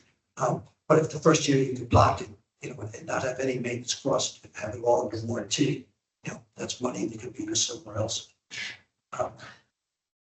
So that's a little bit about what it would look like. If we go to the next page, we'll talk a little bit about. This is the one. So the costs are, very similar from a dollar amount. Now, just to understand how we did the process, we told the vendors, we didn't tell them about the 600,000. Just as a reminder, in our study, we said 600,000 was the total cost, and that was so. Turns out what we thought is pretty accurate. Now, if you're wondering why they both came in so close, we told them that's all we're going to give you. So that's what you have. So that's why you got one guy says I can give you more, and one guy says I can give you less. We just got to go and buy the parts in the marketplace. But the reason they came in similar, we did have some vendors who came in at 650, 670. 670. Less, about and you half. said, guess you weren't paying attention. Could you give us something for 525? And they did. If you want to have a laughter, we'll show you. It's a couple. It's just not as robust. Yeah, we asked all responses to be within the budget of 525,000, that we would not be entertaining offers that were not within that budget. If they wanted to provide that option with an additional option of this is what we would recommend, and it's at a different budget, then we would. Not much better. Let's spend the money. If we get budgets, we get that. This one is so much better. But what we see, what we can get for 525, and we say that's pretty good. So 525 grows to rounded to 600 because we have to do. Because we got a site. Yeah. Both of these original proposals did not have the slides in them. The slides were through further conversations. Yeah. Okay, I can tell you, I'd pick right this second. It would take me about nothing. What do you guys think? That's page split. Yeah. Okay. If you want, on all honesty, I think Paradise Pool's better. I know you're getting a lot more things on the splash. I just will say, keep in mind rendering. Let's finish on that. I got 2 more charts. Paradise is ugly. Rendering. Okay, so, just from a financial point of view, right, reserves, and I may be in a minority here, but I do have 30 years. I think everything we have should day one start putting money into the reserves. Okay, and I don't know how, again, I won't offer quite a few reserves, but let's keep going. We need some work done. By the way, splash pad will replace the fence. Paradise will knock it, take it apart and put it back up. Not a big. So we'll get a new fence Get a new fence. black bed. Any damage to they know that, you have to remove the fence to do this project. Any removal is inside the scope with that vendor. Something I heard. Replacement. And as I said, we estimated the annual maintenance to be 30,000. Should not be anything in the first year. Last page, please. Schedule. The difference in the schedule, we issued to ourselves a target, get it done by summertime. Okay, and I believe the splash pad, we have it done by August first. I think, not that we shouldn't do anything based on timing, and take a little bit longer because lead time to get parts for Paradise. That should not be a consideration, but it should be an awareness. In either case, this schedule's, very achievable. August first would be our, September 1st. no, August first. His expectation saying is. Oh, yeah. I want It's to, August, you're saying the latest would be September. yeah, and I'm saying that's a schedule we put together. This is super conservative, the end of August. This since Grant Manus is operating the project too, who's managing the project? Okay, we're gonna get to It's our, that. Yeah, so because project management is something in our study, we think, given all the projects going on between 851, this, and even just, other projects you're doing as far as, swings and things that needs to be addressed. So right now, we have the name of the project management from their side. We think somebody needs to project manage it from our side. We have two people on the master planning group who have decades of project management experience who would offer to volunteer their time. Okay, Thank you, community. okay, and I'm one of those two people. Oh, thank you, Joe. So we think, now, I don't think that's the right solution. That could be just for this, but different meeting about the need to have a project manager. And there are, we think, we know that there are some skilled retired project managers who live locally here, who are getting pensions and medical care from prior providers. One thing to we think we could also consider on this is if it is the recommended vendor, the manufacturer is the vendor. The installer is the vendor. In Splashback. It's Flashback USA. So in that one, on the timeline, it shows a 6-month projection. Big thing to consider in this, 2 months of that is permitting and 1 month is concrete curing. Any splash pad that we would build takes a very deep concrete pad that takes a month just to dry.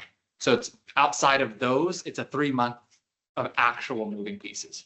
One of the things we also spend a lot of time on, and I know we got much to do, is the service, right? What service?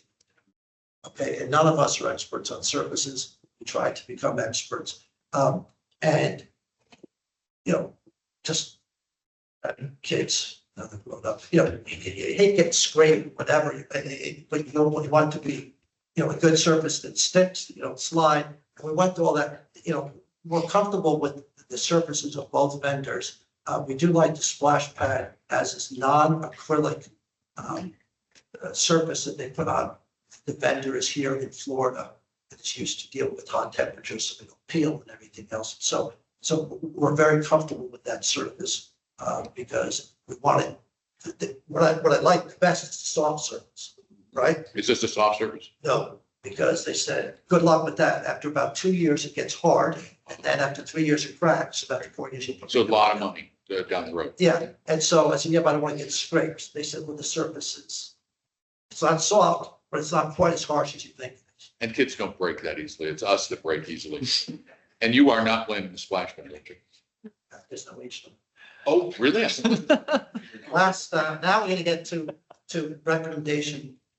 First of all, we still want to have conversations with the vendor, but we're not asking for approval today, right? We still want to continue our discussions, getting comfortable. We checked references out, and they both came back with good references. What's interesting is one of the, the reference with splash pad is, well, the hurricane came through, or some sort of storm came through. They came right out and fixed it. And in one case with splash pad, they said, there was a defect in something that they did, and they came right out and fixed it. So clearly, like the young lady, seemed to be here, you want a vendor that you could work with that's responsive, and who does this. So anyway, this is where we are. This is what we've come up with. We'll come back to you either in 2 weeks or sometime soon, asking for approval. But given the large size of this project, knowing it's the first project in many years that the CROA is going to do that will enhance it, will be a new project in the community. We think we want to balance spending enough time to make sure we get it right versus not inaction. Well, given your schedule, it looks like you need to bring this to the next meeting. That schedule was tentative off of bringing it to the next. Next meeting, well, I think we need to bring it to the next meeting. I mean, Just we- feedback overall, is if you go back to the renderings, so in looking at it, right, Paradise Pool looks like it's a smaller footprint than the spring. They're the same size. They're Yeah. 1,600 square feet. It's a Yeah. commercial center. Well, so There's a initially, little difference in the size. well, so initially Paradise Pools came in and their RP was, their response said 1,200 square feet.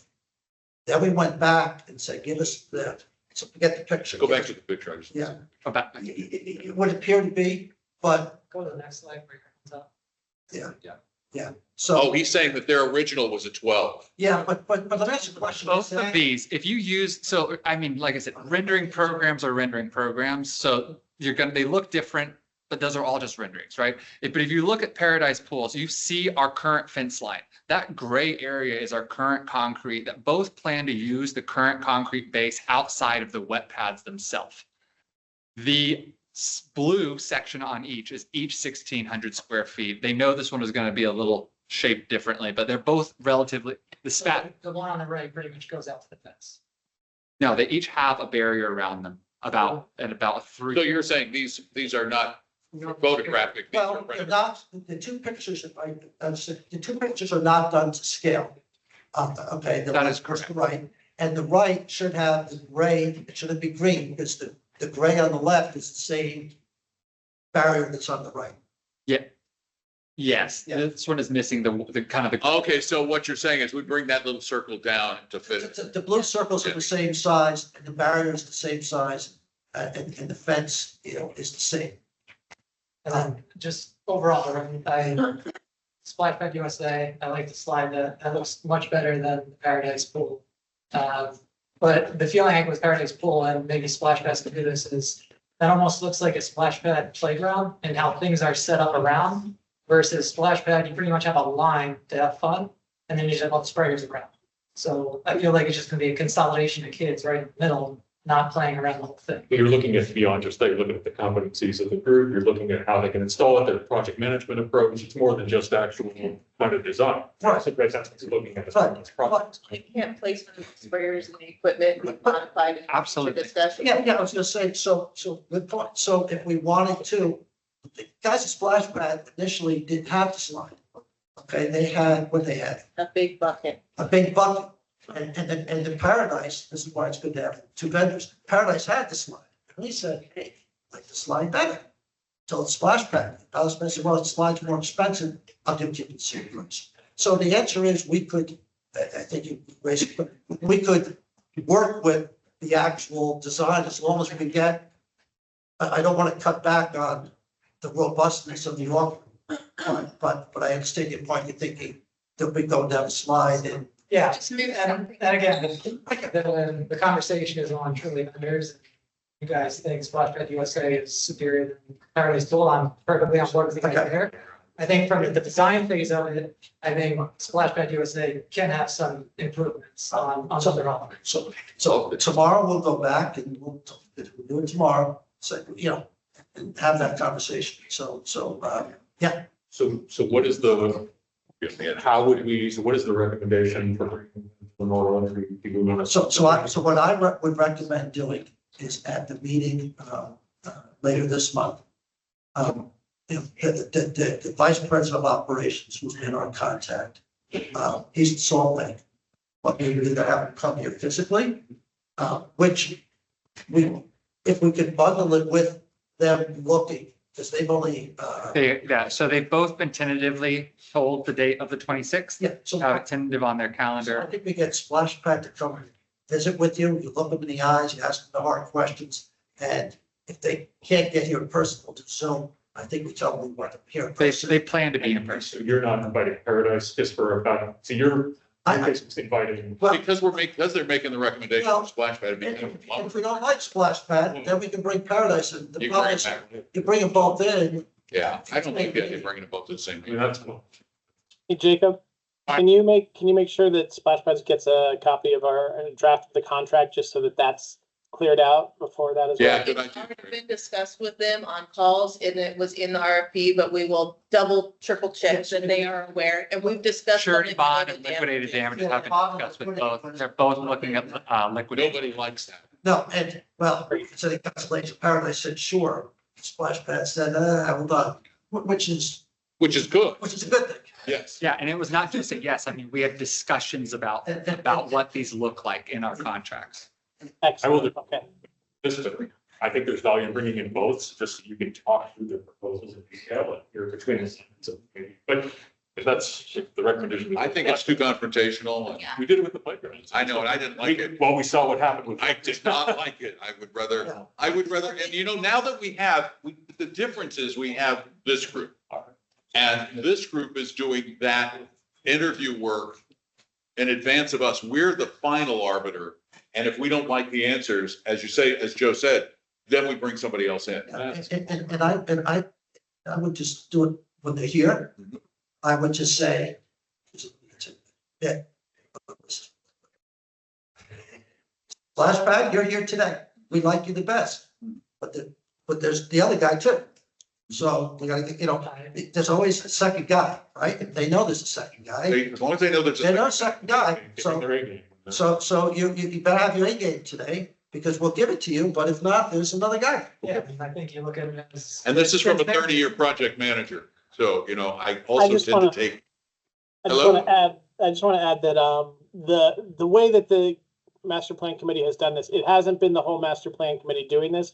They really are, the master plan committee is running like a architectural, like MEP firm. They're breaking themselves up into what we'll call subcommittees, that then each one is a champion for, each subcommittee is a champion for, well, a stakeholder group is what they're calling it. And they're a champion for each of the different projects because they all have different lengths and need times. And this is the first one. And you saw at the very first slide there, who's on this one. They worked on this. They presented this then to the master plan committee who gave feedback and then they went back. So the workshopping back and forth at a very high level for this type of project has already happened behind the scenes, as you referenced, Don. So we're getting a very clean final version here. And I understand the concerns about making sure we're doing our due diligence, but this committee has, I just want everyone to know the work that they've done up to this point. yeah, that Jared, has let me been ask thorough. you, as the liaison to the committee, the one who spent the most time with them, are you comfortable, because you're very particular about things in your line of work too, are you comfortable going with that as the recommendation and the board making the final decision? Yes, I do think we should interview them in the room together, whoever the selected one is. But yes, I'm comfortable with, they've done a very thorough job. There is nothing more that we as a board can do that they haven't already done up to this point. That's my thinking. That's great. Thank you, Jared.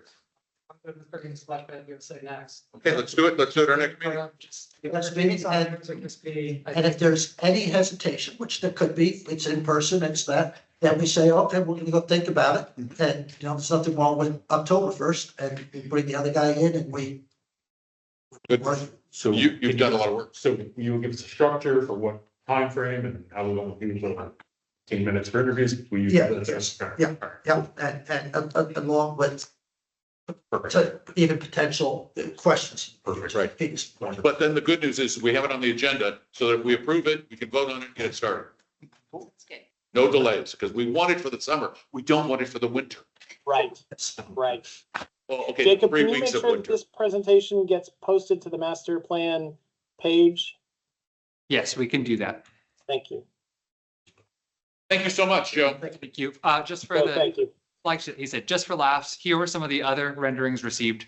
670,000 plus, 670,000 for that? plus the 65,000 that we had in additional items. Okay. Those are pretty, oh, that one's goofy looking. All right. Do you want to do the 3.17 presentation now, or do you want to do it at your meeting? If you make the decision to, Yeah, for the meeting. because that way you make the decision, you Yep. do the presentation, you do your final vote. Yep. We did Lot B. Lot B was, we did a separate workshop and then we voted on it later on. That was the only, we did separately. then go with whatever. Yeah, The other ones were all at the meeting where you. And I preferred at the you meeting. were at the and workshop. then we voted. Yeah. Right after. Playground is, we've only done two, right? Playground and- Bathrooms. Playground and bathrooms. Fair enough. All right. Noted for the community, the 3.1U presentation is in the board packet, which is posted on the website as well, along with this Oh, copy. we done. Yeah, Okay. the 3.1U presentation is in your board packets and posted for the community. So we'll just put it on the agenda for. Before we get to 4, which is e-bikes, I'd like to make a few comments about this from an HOA perspective. There are a number of problems, and we can talk about things, but as a board, there's nothing we can do. We can suggest the community chat more about it. By the way, the Florida legislature tied even the sheriff's office's hands with their new law on e-bikes, which allows anybody who can get on a bike to ride an e-bike pretty much anywhere they darn well please, even if they're like 3 years old. Yeah, I guess Which, so what in the heck are they thinking? Oh, that's all right, freedom to kill yourself. this is the only true jurisdiction I think we have is our privately owned property. Correct. We don't do sidewalks, we don't do streets, anything of that nature. We have no control, we can't do anything. Nope. But is there something where do we take it to our attorney to say, I think do we management. ban all e-bikes from our private properties? That's what we could do. We can do that. So, all right, so I added this to the. I just want to make sure everybody understands, the community understands. There's nothing we can. CROA has zero power, and as of now, the county has next to zero power, other than to say, put a darn helmet on. On top of that too, yeah, Well, the the- county, No. there's really no rules They- in place to enforce it. They can ride on the roads. Yeah, but the county can pass, if they pass ordinance, but they can change. They can change it if they want to, but So- right now, the state law doesn't give them any teeth at all. You're spot on. Obviously, bro, the only thing we can control is our common areas. And then, I mean, yeah. As a, Come on, CDD. yeah, before we do, just a little note from what we are proactively working on. I know the Special Events Committee is working with our Parks and Rec and events, with our events team on especially the item that was brought up at the last meeting, which is our Food Truck Friday, which has a high amount of this. So we've already taken proactive measures. They're looking at moving Food Truck Friday starting in March to the complex. They have some wonderful ideas how to engage with teens, which is another initiative they're working on. And that has a focus of a one entry, one exit. These signs are going to be, they should be here in time for this Food Truck Friday, this in February. And these will be posted around the event saying no bikes, e-bikes or scooters past this point. These are going to be on large E-frames. What's the enforcement? Our staff on site. So we. And doing what would be the enforcement? That's what we need to. Ask them to leave. Ask them to leave or park them past that point and walk. Hello, Mr. Bilak. Good evening. Speaking on behalf of CDD. On behalf of CDD, we did have this come up, talked about it on and off for a few months now, and we had about a 30-minute conversation at our last meeting, so. I think the takeaway was, in summary, to your point of CROA doesn't fix this. This is one of those things that nobody can solve, but everybody's got a piece of it. We recognize what we discussed in our board meeting, and we talked about a few times, obviously we own the sidewalks and the trails, which is where we're hearing a lot of the complaints at.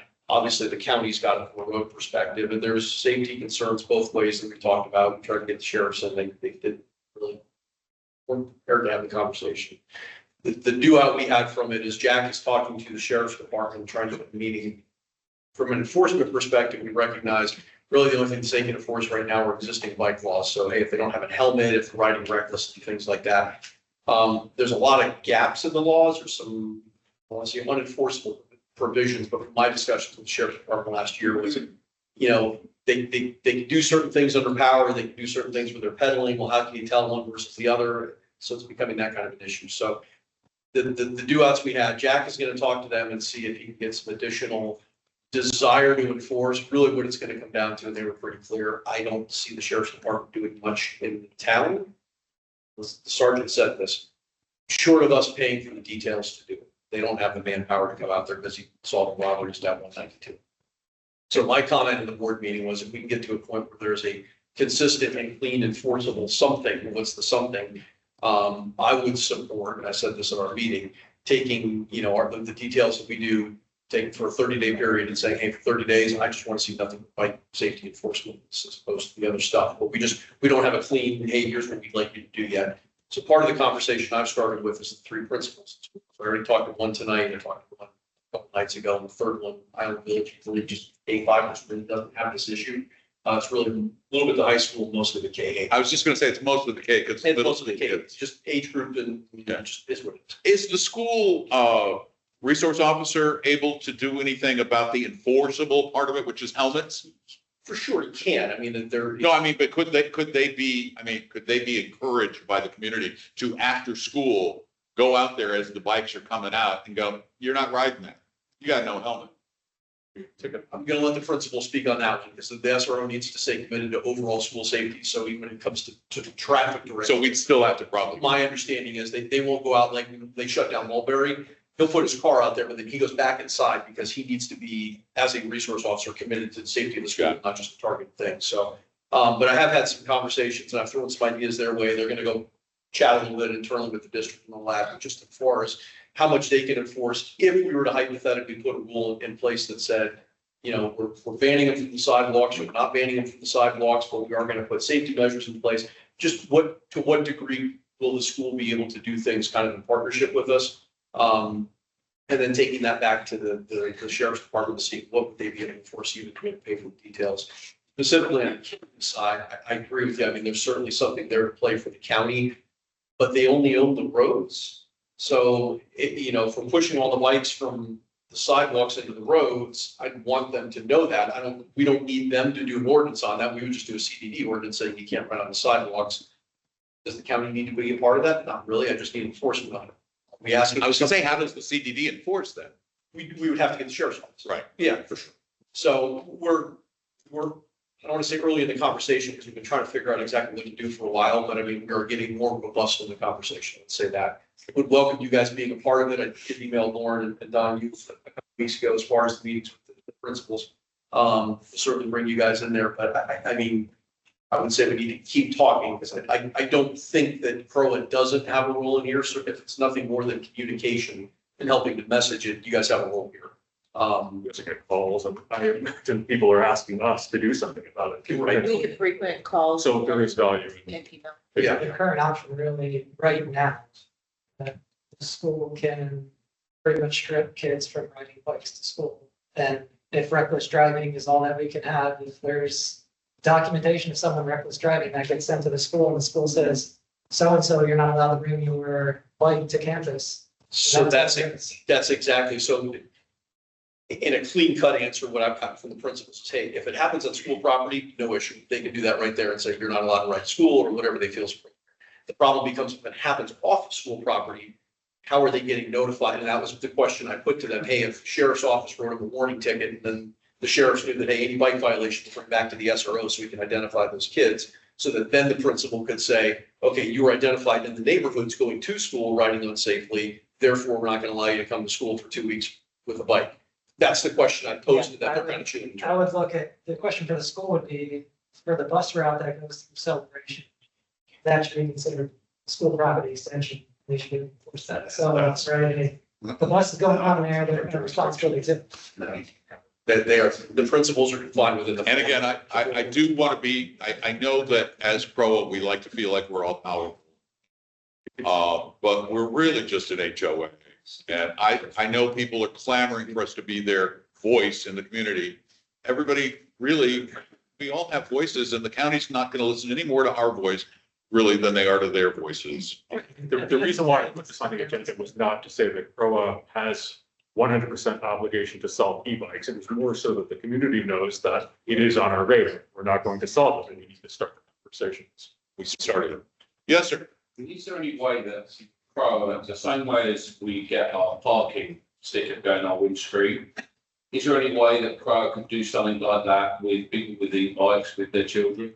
That CROA encourage them to come to town hall to pay $10 to get a sticker to go on their bike to say that they're Celebration residents? But we have no enforcement. Then they don't have. Yeah, then what? No, but would it focus the mind that the people have got a ride? You know, I don't know whether at the school there is a bike safety course. And that was a conversation, again, the principal, Katie mentioned me today, he's already doing bike safety things, but he has no mechanism to say you're required to do this. Same thing with the bike registration, if they don't do it. okay, There's so what? And you know, nobody, if they're not required, they won't do it. And the people who are gonna register their bikes. Are the ones who are Probably the ones paying. So just real quick, so do you want to run with e-bikes as CD? No. Do you want me to run with it as? I don't want us to run with it at all. I'm just saying if there's anything From a that impacts someone. There needs to be. I think it's our parks. I think there needs to be some legislation around whatever it is from the county that we need to figure out how to police. Well, how are you gonna make the county do it? Yeah. We're not, we're just gonna say, we're upset with. There's a and do conversation. something. They've heard it. So I know, that's all we can do. what was the conversation with? So Peggy? I had a quarterly meeting with Peggy, was it last week, I think? Yeah. They're normally just check-ins, but I brought up the e-bike solution. She is willing to advocate at the county level for something in Celebration, but she wants a unified front from CROA, from CDD and. Was that something to be? That's the thing. We all need to figure out what that unified. I would say Request that e-bikes are the illegal on county. sidewalks, Well, right? That's part of the issue. Well, but the county honestly wouldn't do that, that would be us. Yeah, We chose to exactly. Do that, like, where the Right. county would come in and where I have concern, both as a CDD member and parent. If we're gonna tell all of our kids, you need to ride the road, what's the one thing we hear consistently around here all the time? You're gonna get People killed. are crazy around the road. Are we really solving the problem? We're just creating another. I think from like, from a standpoint, I think we are kind of in line and we show that with the signage that we're gonna have at like on CROA properties. So I think that's our piece. I just, and I think we support, we're all on the same page, we support each other's entities, but at the same time, I don't want to like give a false like perception to residents that we have any other control after like what we just did. And I think what we just did is kind of like a step in the right direction. We can control our parks. Yeah. Okay, thank you so much. Appreciate it. We have still a massive amount of stuff. Question. Yes, ma'am. Circle back to the pools. So they said about the splash pads at Lakeside, is Lakeside's gonna remain open throughout that? Yeah. process? Okay. Yes. Yes. The gazebo in the back corner most likely will not be in that kind of. Okay. But you will be able to use the pool. Okay. That's gonna be the main Continue with- access point. Yep. And then also, and this might be too far out, do we know if Summer Journey and Summer Breakout are planning to utilize Lakeside this summer? Or we're not, we probably aren't I there. said heritage. I think they're moving back to Heritage this so. year, but I'd have to confirm. I think they said at the Thanks. Anybody else And have? is the heater fixed at Lakeside? There will be communication soon. There. You're so close. It could be minutes, just that. We don't want to promise anything. Okay. Okay, it's 8 o'clock and we have like still an hour of stuff to do based on, The rest of these items are going to be action items on your agenda. Well, let's see, the OCON committee, the North Village Turf. is there something here that you think is, I'm just saying, like, number 5, I'm gonna skip, that's gonna be a conversation. that's gonna be a Number conversation? 6, that seems straightforward, just do it. So we need to have, Is that an action item? I think that would be an action item for. Well, 5 is, there's a timeline that I Hmm. did want to go through that. 8 is an action. 8, I think, so the only conversation around 8 is, are we doing work only to fix that top lot in a year or two, based on replacement? I think So we I know we have to play. So based on consultation with Diane and us looking at it, we think that lot will last a few more years beyond 2026 when it's set for replacement. So our recommendation is to fix the turf and replace the. We came in like half the price of the other ones. Yeah. It's a better we use before, so that seems straight. So that's. So that's a straightforward action item, So. okay. The landscape improvements at Croton and those are action items, right? So that's. That's part of the previous discussion. Yeah, these are in that 2025 plan as part of Q1. Yeah, Comment on Grove Park? no, I have. all right, go ahead. No, it's It's your park, sir. every couple of years, they redo the landscape around the edges. Yeah. And within 3 weeks, gets run over by trucks again. So we need a different solution for the edges of Grove. Yep, they said yep. That's not an outlook. He's behind you, thumbs up. Alright, so then I'm gonna skip number 12 for a minute. Number 13, that just seems like a renewal of 2 programs, so pretty straightforward. Same thing, I don't even there. Okay. And then the Little L, I think they were looking for 6,000, which Oh, that was a well, recommendation from. then that's a recommendation. So, Okay, so that's an action item. so if you want to revisit, if you want to do. a little So more- basically, you're saying we need to talk about, And legal services. we're 5 and 12. The only thing I want to talk about the service area is the timeline. I can't really get before it, but can you just, make sure we generally align with this? Or what's today? Today is the 12th of February. Oh, crap. Okay. Yours is 26. Okay, can you come back to that? Yeah, sorry, my mouse died.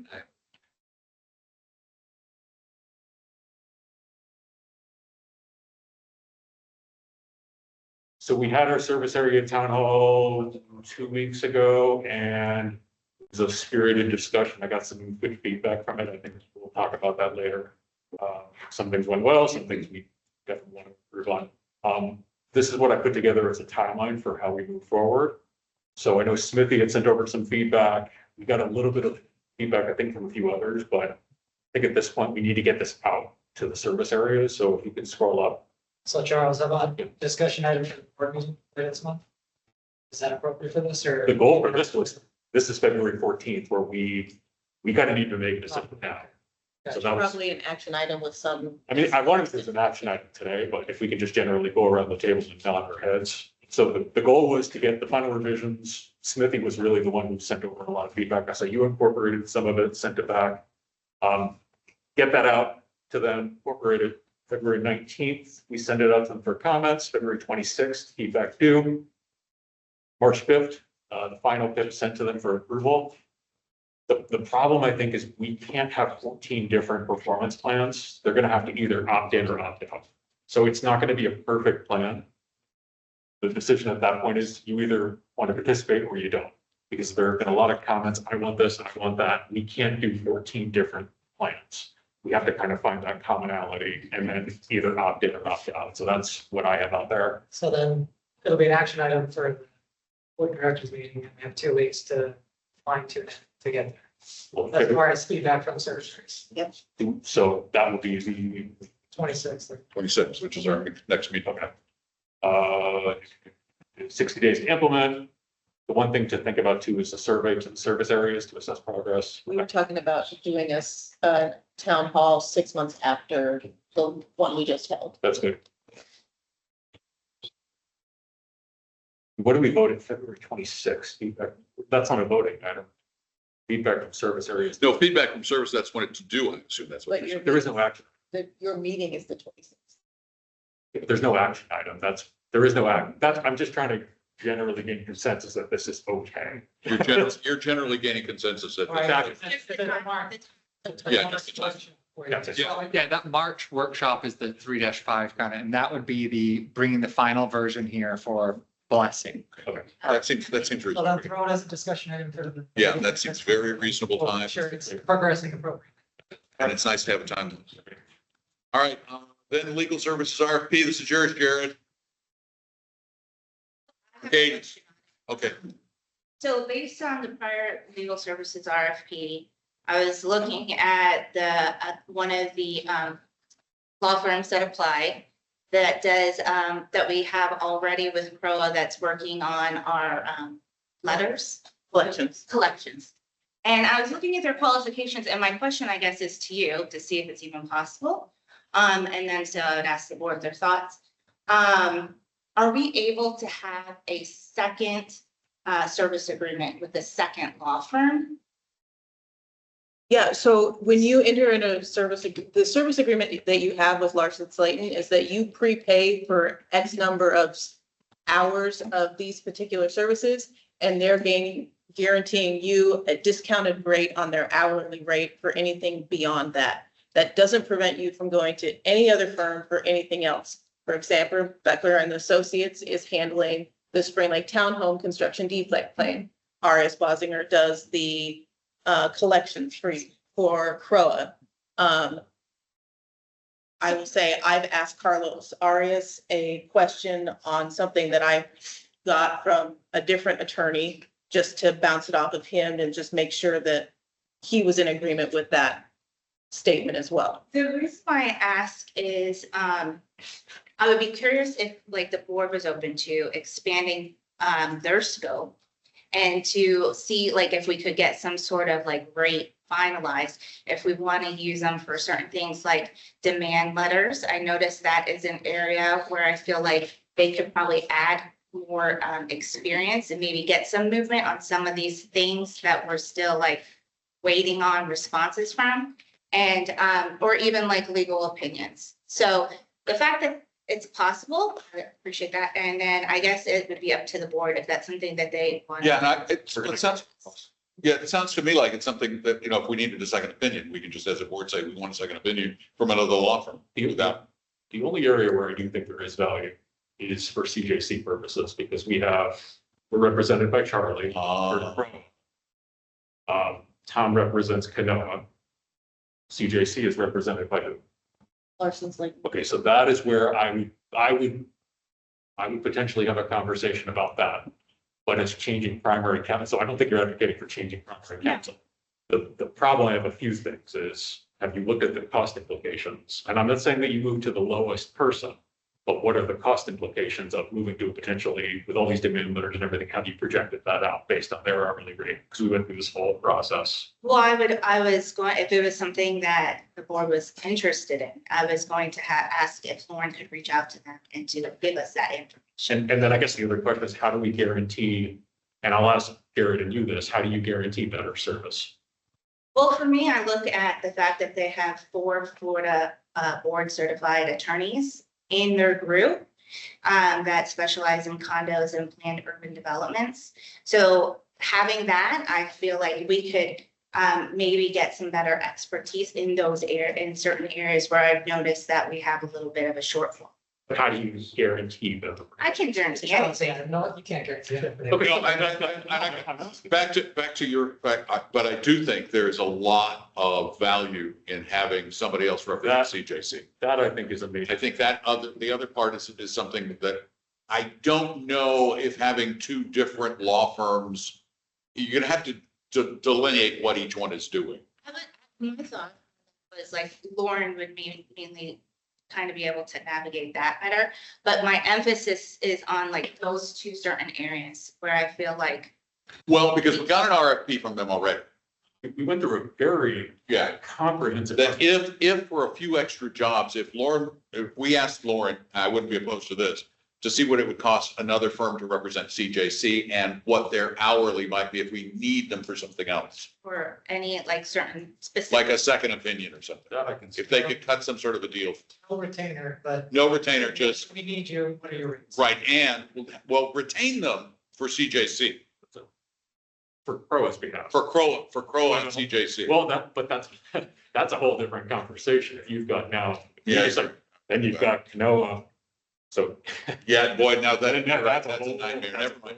Just see if they can give us a rate for just second opinions. Yeah, and then we'll see what it. All right, does anybody have anybody out here have anything they want to add to anything we've talked about that's good? Thank you. Anybody else here on the board have anything to add? Anybody want to move to adjourn? I'll move to adjourn. Anyone? Then Brad, thank you all so much. Well done. Good job on the. I know, that's what I told him. Yeah, that was very impressive. I went, you're right. These are all things we can get rid of. Drove it home. Why am I going? I got a sense. Efficient, let's say efficient. it's a liberty.